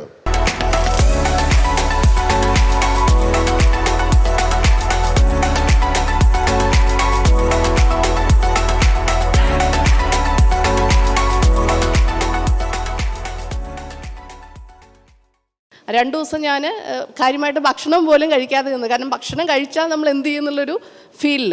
കോവിഡിന് തൊട്ട് മുൻപ് വരെ നമുക്ക് കുറച്ചും കൂടി ട്രാൻസ് പേഴ്സൺസിന് വിസിബിലിറ്റി കിട്ടിയിരുന്നു, സ്റ്റേജുകൾ കിട്ടിയിരുന്നു. ശരിക്കും ആരെയും കുറ്റം പറയാൻ പറ്റത്തില്ല. കാരണം ഈ കടലിലെറിയുന്ന സാധനങ്ങളാണ് വരുന്നത്, ആരും അവിടെ ഉള്ളവരല്ല ഇടുന്നത്. പുതുമുഖങ്ങളുടെ സിനിമ ആയതുകൊണ്ട്. അപ്പോൾ producer Vijay Babu sir press meet പറഞ്ഞൊരു കാര്യമുണ്ട്. So this is your time now. നിങ്ങളുടെ എല്ലാ വിശേഷങ്ങളും അനുഭവങ്ങളും എല്ലാം സാറിൻ്റെ അടുത്ത് പങ്കുവെക്കാനുള്ള ഒരു ടൈം സ്പേസാണ് ഇത്. ഇപ്പോൾ തുടങ്ങുമല്ലേ? യെസ് സർ, ആക്ച്വലി ഞാൻ മത്സ്യത്തൊഴിലാളികളുടെ കൂടെ 2 ദിവസം പോയി, അവരുടെ വലിയ ബോട്ടിൽ പോയി അവരുടെ കൂടെ ഫുൾ ടൈം പണിയെടുത്ത് പിടിച്ച മീനിനെ കുക്ക് ചെയ്തിട്ട് ഒരു വീഡിയോ ചെയ്തിട്ടുണ്ട്. 2 വർഷം മുമ്പാണ്. ക്രിസ്തുമസ് സെലിബ്രേഷനാണ് ഉദ്ദേശിച്ചത്. ആ വീഡിയോ ആണ് ചെയ്യാൻ പോയത്. പക്ഷേ ഞാൻ അത് ചെയ്തു. പക്ഷേ ഞാൻ ഹൈലൈറ്റ് ചെയ്തത് രണ്ടാമതൊരു വീഡിയോ ആണ്. അവരുടെ എല്ലാവരുടെയും ജീവിതത്തിൻ്റെ അനുഭവങ്ങൾ ആ ഒരു 2 ദിവസം കൊണ്ട് എന്നോട് അവർ പങ്കുവച്ചു. അവരെല്ലാം പുരുഷന്മാരാണ്. ഞാൻ ആദ്യമായിട്ടാണ് പോകുന്നത്. അപ്പോൾ അവർക്ക് ഈ ബാത്റൂം ഫെസിലിറ്റി ഒന്നും അവർക്ക് ആവശ്യമില്ല. എന്നെ സംബന്ധിച്ച് അത് ഭയങ്കര പ്രശ്നമായിരുന്നു. കാരണം ബോട്ടിലറിയാമല്ലോ, അങ്ങനത്തെ സൗകര്യങ്ങളൊന്നുമില്ല. അപ്പോൾ 2 ദിവസം ഞാൻ കാര്യമായിട്ട് ഭക്ഷണം പോലും കഴിക്കാതെ നിന്ന്. കാരണം ഭക്ഷണം കഴിച്ചാൽ നമ്മൾ എന്ത് ചെയ്യുന്നുള്ളൊരു ഫീലിൽ. അപ്പോൾ അവർ ബംഗാളികളായിരുന്നു കൂടുതലും. പക്ഷെ മെയിൻ പണിക്കാരെല്ലാം മലയാളികളായിരുന്നു. ബോട്ടിൽ പോയി 2 ദിവസം അവരുടെ കൂടെ പോയി, 2 days. അവസാനം എന്താ പറയുക, ഡീഹൈഡ്രേഷനായി വീണിട്ട് 2 പല്ലൊക്കെ പോയിട്ടുണ്ടായിരുന്നു. അതിൻ്റെ വീഡിയോസും ഉണ്ട്. ഞാൻ പറയാൻ വന്നതല്ല, സാർ ഇപ്പോൾ സംസാരിച്ചല്ലോ. അപ്പോൾ പോയപ്പോൾ അവരുടെ ഓരോരുത്തരുടെ അനുഭവങ്ങൾ ഒരു ഇൻ്റർവ്യൂ ആയിട്ടാണ് ഞാൻ അവതരിപ്പിച്ചത്. അതിൽ ഈ സാറ് പറഞ്ഞ കാര്യമുണ്ടല്ലോ, ഇൻഷുറൻസിൻ്റെ കാര്യം. ഇപ്പോൾ സത്യത്തിൽ എനിക്കിനി തോന്നുന്നു അത് പ്രൈവറ്റ് ആക്കാൻ തോന്നുന്നു. ഞാൻ നേരെ തിരിച്ചാണ് അവതരിപ്പിച്ചത്. കാരണം അവരെല്ലാവരും എന്നോട് പറഞ്ഞത് കരഞ്ഞുകൊണ്ട്, വയസ്സായ ആളുകളാണ്, കരഞ്ഞുകൊണ്ട് എന്നോട് പറഞ്ഞത് ഞങ്ങൾക്ക് ഇൻഷുറൻസ് സർക്കാർ തരുന്നുണ്ട്, പക്ഷെ ഞങ്ങൾ മരിക്കുന്നത് എങ്ങനെയാണ്? കടലിൽ പോയിട്ട് എങ്ങനെയെങ്കിലും അപകടം പറ്റി മരിക്കുമായിരിക്കും. ഞങ്ങളുടെ ഡെഡ് ബോഡി കിട്ടിയാൽ മാത്രമേ ഞങ്ങളുടെ കുടുംബത്തിന് ഞങ്ങൾക്ക് ഈ ഇൻഷുറൻസ് കിട്ടുള്ളൂ. അപ്പോൾ ഞങ്ങൾ എന്ത് ചെയ്യണം? ഒന്ന്. പിന്നെ ഈ അവരുടെ പണി 2 ദിവസം കൊണ്ട് ഞാൻ കണ്ടതാണ്. നമ്മളുടെ തീൻമേശയിൽ ഏറ്റവും മനോഹരമായിട്ട് അല്ലെങ്കിൽ ഏറ്റവും രുചിയോടെ തിന്നുന്ന മീൻ വിഭവങ്ങൾ അവർ നമുക്ക് എത്തിക്കുമ്പോൾ അവരുടെ പുറകിലെ ഒരു എഫേർട്ടും കാണുന്നില്ല. അത്രമാത്രം ഹാർഡ് വർക്കിംഗ് ആണ്. അങ്ങനെയുള്ളവർക്കൊരു 40 വയസ്സ് കഴിയുമ്പോൾ ഹൃദയത്തിന് പ്രശ്നം വരുന്നു, തളർന്നു പോകുന്നു. അങ്ങനെ മരിച്ചാൽ, ഹാർട്ട് അറ്റാക്ക് വന്ന് മരിച്ചാൽ അവർക്ക് ആ ഇൻഷുറൻസ് തുക കിട്ടില്ല. അപ്പോൾ അവർ പറയുന്നു, അങ്ങനെ വന്ന് മരിച്ചാൽ ഇവിടെ അടക്കാതെ ഞങ്ങളുടെ ഡെഡ് ബോഡി കൊണ്ടുപോയിട്ട് കടലിൽ താഴ്ത്തണോ? അങ്ങനെയുള്ള കുറേ ക്വസ്റ്റ്യൻസ് ചോദിച്ചിരുന്നു. മാഡം പറഞ്ഞതിനകത്തൊരു കാര്യം, നമ്മളിപ്പോൾ ഈ ചർച്ച തുടങ്ങിയപ്പോൾ തന്നെ നന്നായി. ഇത് നമ്മുടെ സംസ്ഥാനത്തെ മത്സ്യമേഖലയിലെ ഏറ്റവും വലിയ പ്രശ്നമാണ് നിങ്ങൾ ഉന്നയിച്ച്. ഇതൊരു കേന്ദ്ര നിയമത്തിൻ്റെ പ്രശ്നമാണ്, നമ്മുടെ പ്രശ്നമല്ല. അതായത് ഈ മരിച്ച ഡെഡ് ബോഡി കിട്ടാത്തവർക്ക് ഇൻഷുറൻസ് കൊടുക്കാൻ ഇൻഷുറൻസ് കമ്പനികൾ തയ്യാറാകത്തില്ല. ഒരു കേന്ദ്ര നിയമത്തിൻ്റെ ഭാഗമായിട്ടാണ്. നമ്മളതിപ്പോൾ പരിശോധിച്ചുകൊണ്ടിരിക്കുകയാണ് എന്താണ് അതിന് പരിഹാരം കാണാൻ പറ്റുന്നത്. രണ്ടാമത്തെ കാര്യം, ഹാർട്ട് അറ്റാക്ക് വന്ന് മരണപ്പെട്ടാൽ, കടലിൽ വെച്ച് മരണപ്പെട്ടാൽ ഇൻഷുറൻസ് കമ്പനികൾ ഇൻഷുറൻസ് കൊടുക്കത്തില്ല. ഈ 2 പ്രശ്നം അങ്ങ് ഉന്നയിച്ചത് 100% കറക്റ്റാണ്. പക്ഷെ ഗവൺമെൻറ് ഇത് രണ്ടും മാറ്റണമെന്നുള്ള നിലപാടാണ് ഗവൺമെൻറ്റുള്ളത്. കാരണം ഞങ്ങളിപ്പോൾ ഈ ഞാൻ മന്ത്രിയായതിനു ശേഷം ഹാർട്ട് അറ്റാക്ക് വന്നല്ല എങ്ങനെ കടലിൽ വെച്ച് മരിച്ചാലും പണം കൊടുക്കണം എന്ന തരത്തിൽ ഇൻഷുറൻസ് കമ്പനികളെ ഓരോരുത്തരെയും വിളിച്ച് ചർച്ച ചെയ്തു. നിങ്ങൾ കാണേണ്ട പ്രശ്നം, ഈ ഗവൺമെൻറ് ഇപ്പോൾ ഞാൻ മന്ത്രിയായി വന്നതിന് ശേഷം നമ്മൾ പിന്നെ കേരളത്തിൽ മരണപ്പെട്ട കടലിൽ മരിച്ചവരുടെ ഒരു കണക്കെടുത്തു. ഇൻഷുറൻസ് കിട്ടാത്തവരുടെ 163 പേർക്ക് ഇൻഷുറൻസ് കിട്ടിയില്ല. 2004 മുതൽ 163 പേർക്ക് കിട്ടിയില്ല. അപ്പോൾ ഇൻഷുറൻസ് കമ്പനിക്കാരെ മൊത്തം വിളിച്ചു, ഈ കിട്ടാത്തവരുടെ കുടുംബാംഗങ്ങളെ വിളിച്ചു. 2 അദാലത്ത് നടത്തി. ഒന്ന് തിരുവനന്തപുരത്ത് ഞാൻ പങ്കെടുത്ത് നടത്തി, ഒന്ന് കോഴിക്കോട് നടത്തി. ഈ 2 അദാലത്തിലൂടെ 24 കേസ് ഒഴിച്ച് മുഴുവൻ കേസ് സെറ്റിൽ ചെയ്തു. അത്ഭുതകരമായ ഒരു കാര്യമാണ്. 24 കേസ് ഒഴിച്ചിട്ട് 15 കോടിയോളം രൂപ 10 ലക്ഷം വെച്ച് മേടിച്ചു കൊടുത്തു. ചെറിയ ചെറിയ പ്രശ്നങ്ങളാണ് കാണിക്കുന്നത്. ഏത് ആ കാരണം ഈ കാരണം ഇതൊക്കെ പറഞ്ഞ് കൊടുക്കാതിരിക്കുകയാണ്. അപ്പം നമ്മളൊരു സ്റ്റെപ്പ് എടുക്കാതിരുന്നില്ല, നമ്മൾ വലിയൊരു സ്റ്റെപ്പ് എടുത്തു. കാരണം ഈ ആ ചെറിയ പ്രശ്നങ്ങൾ കമ്പനിയുമായി ചർച്ച ചെയ്ത് പരിഹരിച്ച് അവരെ കൂടി കാര്യങ്ങൾ ബോധ്യപ്പെടുത്തി ചില കാര്യങ്ങളിലൊക്കെ റിപ്പോർട്ടുകൾ വേണം എന്നതിനെ പരിഹരിച്ച് ഞങ്ങളിപ്പോൾ അപ്ഡേറ്റ് ചെയ്തു. ഇനിയുള്ള 10-24 കേസുകൾ കൊടുക്കാൻ കഴിയാത്ത കേസാണ്. ഏതാണ്? അങ്ങ് പറഞ്ഞ ഹാർട്ട് അറ്റാക്കും അങ്ങ് പറഞ്ഞ കാണാതെ പോയ കേസുകളാണ് കിടക്കുന്നത്. അത് ഗവൺമെൻറ് ഇപ്പോൾ ഒരു കാര്യം ചെയ്തു. ഏത് തരത്തിൽ മരണപ്പെട്ടാലും ഇൻഷുറൻസ് ഇല്ലെങ്കിൽ 5 ലക്ഷം രൂപ സർക്കാർ കൊടുക്കും. അങ്ങനെ ഒരു പുതിയ സ്കീം നമ്മൾ കൊണ്ടുവന്നു. ഏത് ഈ പറഞ്ഞതിനെ ഒന്ന് ഓവർറൂൾ ചെയ്തു. കാരണം ഇതുവരെ ചെയ്യില്ല എങ്കിൽ പിന്നെ വേറെ മാർഗ്ഗമൊന്നുമില്ല, നമ്മൾ പൈസ കൊടുക്കുക. അപ്പോൾ ഇപ്പോൾ ഹാർട്ട് അറ്റാക്ക് വന്ന് മരിച്ചാലും 5 ലക്ഷം കിട്ടും, വെള്ളം ഇടിച്ച് മരിച്ചാലും 5 ലക്ഷം കിട്ടും ഇൻഷുറൻസ് ഇല്ലെങ്കിൽ. അപ്പം അങ്ങനെ നമ്മളത് കൊണ്ടുവന്നിട്ടുണ്ട്. മറ്റേത് നിയമപരമായി പരിഹാരം കാണാൻ ശ്രമിക്കുന്നുണ്ട്. ഹായ് സർ, നമസ്കാരം. ഇപ്പം നിലവിൽ നമ്മുടെ ഈ സാംസ്കാരിക പരിപാടികളിൽ ഞാൻ മുൻപ് പറഞ്ഞിരുന്നു, പക്ഷേ കോവിഡിന് തൊട്ട് മുൻപ് വരെ നമുക്ക് കുറച്ചും കൂടി ട്രാൻസ് പേഴ്സൺസിന് വിസിബിലിറ്റി കിട്ടിയിരുന്നു, സ്റ്റേജുകൾ കിട്ടിയിരുന്നു. എനിക്ക് തോന്നുന്നു നമ്മൾ ടാഗോറിലടക്കം ഫാഷൻ ഷോ നടത്തിയിരുന്നു. പക്ഷെ അത് കുറച്ചും കൂടി ഇപ്പോൾ സ്റ്റേജുകളൊരു പരിമിതി ഉണ്ട് എന്ന് മനസ്സിലാക്കുന്നത്. എനിക്ക് തോന്നുന്നു അത് മുൻപ് നവകേരള സദസ്സിൽ ശീതൽ ശ്യാം മിനിസ്റ്ററുമായിട്ട് ഉന്നയിച്ചിട്ടുള്ള വിഷയമാണ്. അപ്പം അതിന് കുറച്ചും കൂടി പ്രായോഗികമായിട്ട് നമുക്ക് എന്താ ചെയ്യാൻ പറ്റുക? മാത്രമല്ല എനിക്ക് തോന്നുന്നു സാറിന് കുറച്ചും കൂടി അതിൽ ഇടപെടാൻ സാധിക്കുന്നൊരു മേഖലയാണ് ഈ വേദികൾ കൊടുക്കാൻ പറ്റുന്ന രീതിയിൽ. ഈ കോവിഡിൻ്റെ ഒരു കാലത്ത് കലാകാരന്മാർ വലിയ പ്രതിസന്ധി നേരിട്ടൊരു കാലം. അതിൻ്റെ ഭാഗമായിട്ടാണ് നമ്മൾ മഴമിഴി എന്ന ഒരു പ്രൊജക്റ്റ് ചെയ്യുന്നത്. അതായത് ഓൺലൈൻ വീഡിയോകളിലൂടെ അവരുടെ കലാപ്രവർത്തനം അവരവതരിപ്പിക്കും, നമ്മളവർക്ക് പണം കൊടുക്കും, അത് നമ്മൾ എന്നിട്ട് സ്റ്റോർ ചെയ്യും. അങ്ങനൊരു പ്രോജക്റ്റാണ് നമ്മൾ ചെയ്യുന്നത്. അത് വലിയ വിജയമായിരുന്നു. ആയിരക്കണക്കിന് കലാകാരന്മാർ കേരളത്തിൽ നമുക്ക് സാമ്പത്തികമായി കോവിഡ് സമയത്ത് സഹായിക്കാൻ പറ്റി. കോവിഡ് കഴിഞ്ഞപ്പോൾ ആ പാറ്റേൺ ഇപ്പോഴും തുടരുകയാണ്. ഇപ്പം നമ്മൾ കഴിഞ്ഞ വർഷം ആദിവാസി മേഖലയിലാണ് ആ പ്രൊജക്റ്റ് ചെയ്തത്. അത് വലിയ വിജയമായിരുന്നു. പാലക്കാട് നിങ്ങളുടെ ജില്ലയിൽ അട്ടപ്പാടിയിൽ ഞാൻ പോയിരുന്നു. അവിടെ ആയിരുന്നു അതിൻ്റെ സ്റ്റേറ്റ് ഇനാഗ്രേഷൻ. നാഞ്ചിയമ്മ അടക്കം ഉണ്ടായിരുന്നു. വലിയ തരത്തിൽ ആദിവാസി കലാകാരന്മാരെ, പക്ഷേ ആ ഷോ നേരിട്ടായിരുന്നു, ലൈവായിട്ട് പരിപാടി അവതരിപ്പിക്കുക. അവർക്കത് പ്രയോജനപ്പെട്ടു. ഈ വർഷം നമ്മൾ ആ പ്രൊജക്റ്റ് ചെയ്തപ്പോൾ അത് നമ്മുടെ ഈ ആരോഗ്യപരമായ ഭിന്നശേഷിക്കാരായിട്ടുള്ള കുട്ടികൾക്കാണത് ചെയ്തത്.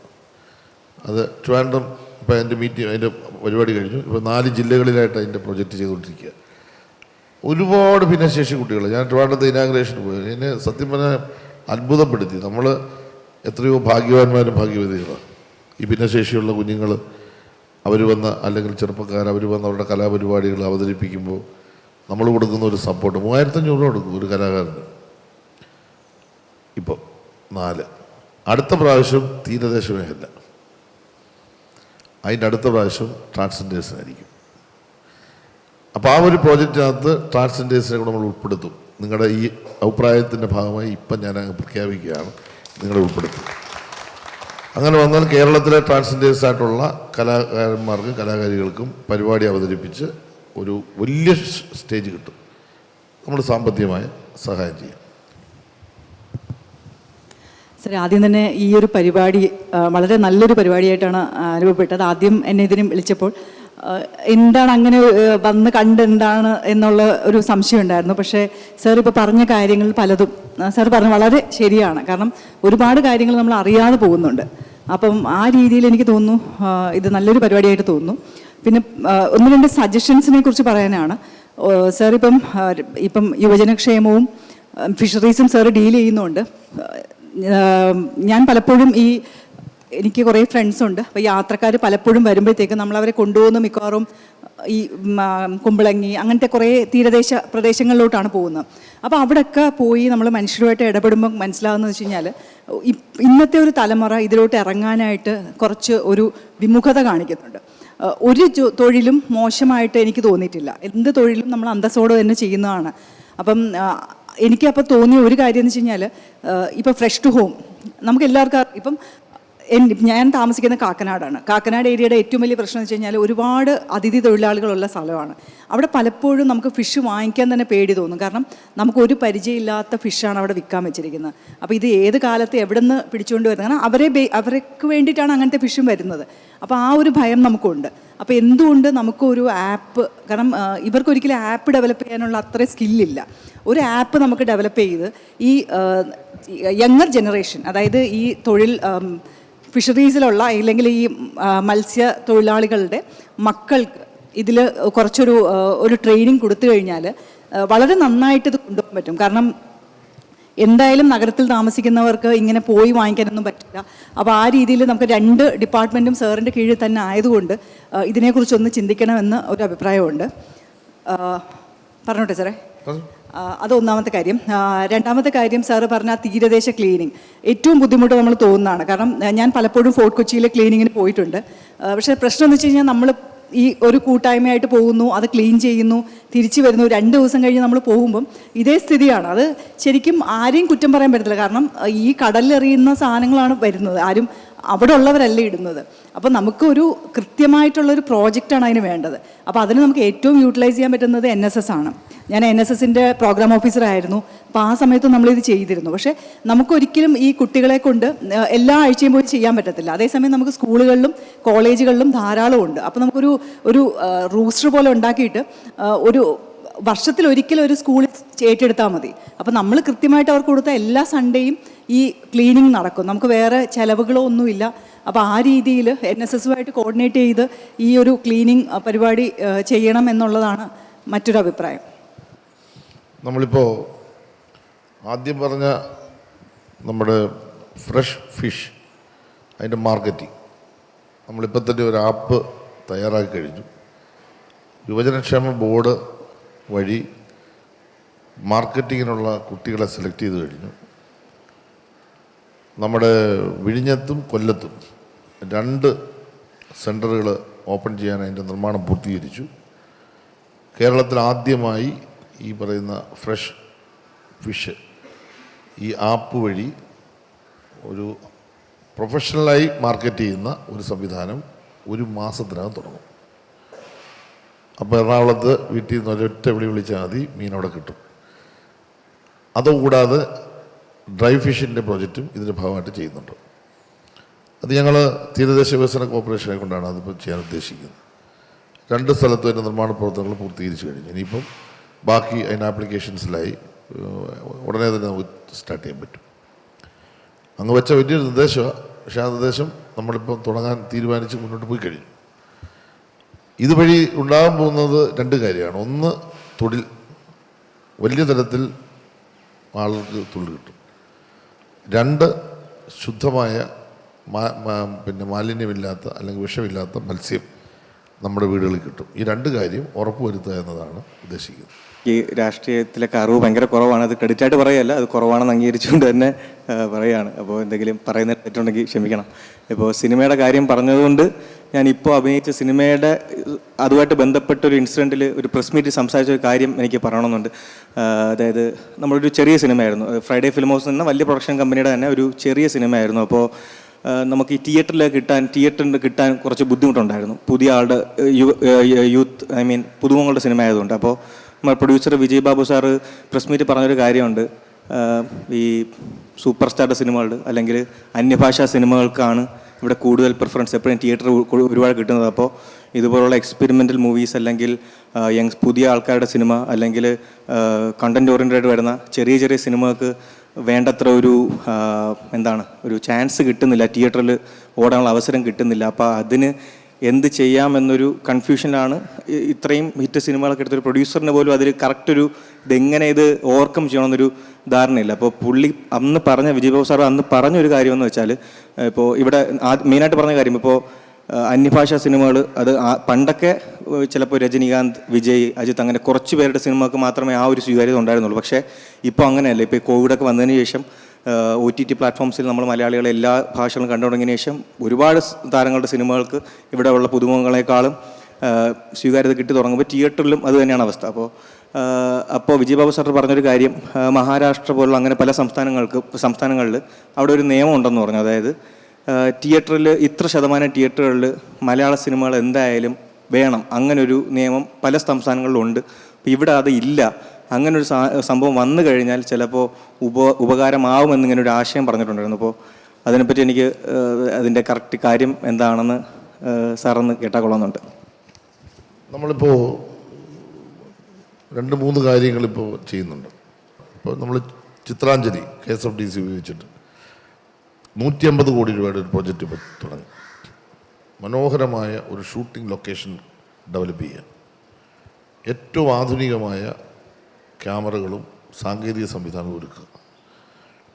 അപ്പോൾ അത് സിനിമാ രംഗത്തേക്ക് വരുന്ന ആളുകൾക്ക് വലിയൊരു പ്രയോജനമായിരിക്കും. അവർ കേരളത്തിൻ്റെ പുറത്തുപോയി നടത്തുന്ന ഷൂട്ടിംഗ് എല്ലാം കേരളത്തിനുള്ളിൽ മനോഹരമായി ചെയ്യാൻ കഴിയുന്ന ഒരു സംവിധാനത്തിലേക്ക് വരണം. അപ്പോൾ അവരുടെ സാമ്പത്തികമായ കുറച്ച് സഹായങ്ങളും ഗുണങ്ങളും എല്ലാം അതിനകത്ത് കിട്ടും. ഇതൊരു ഭാഗം.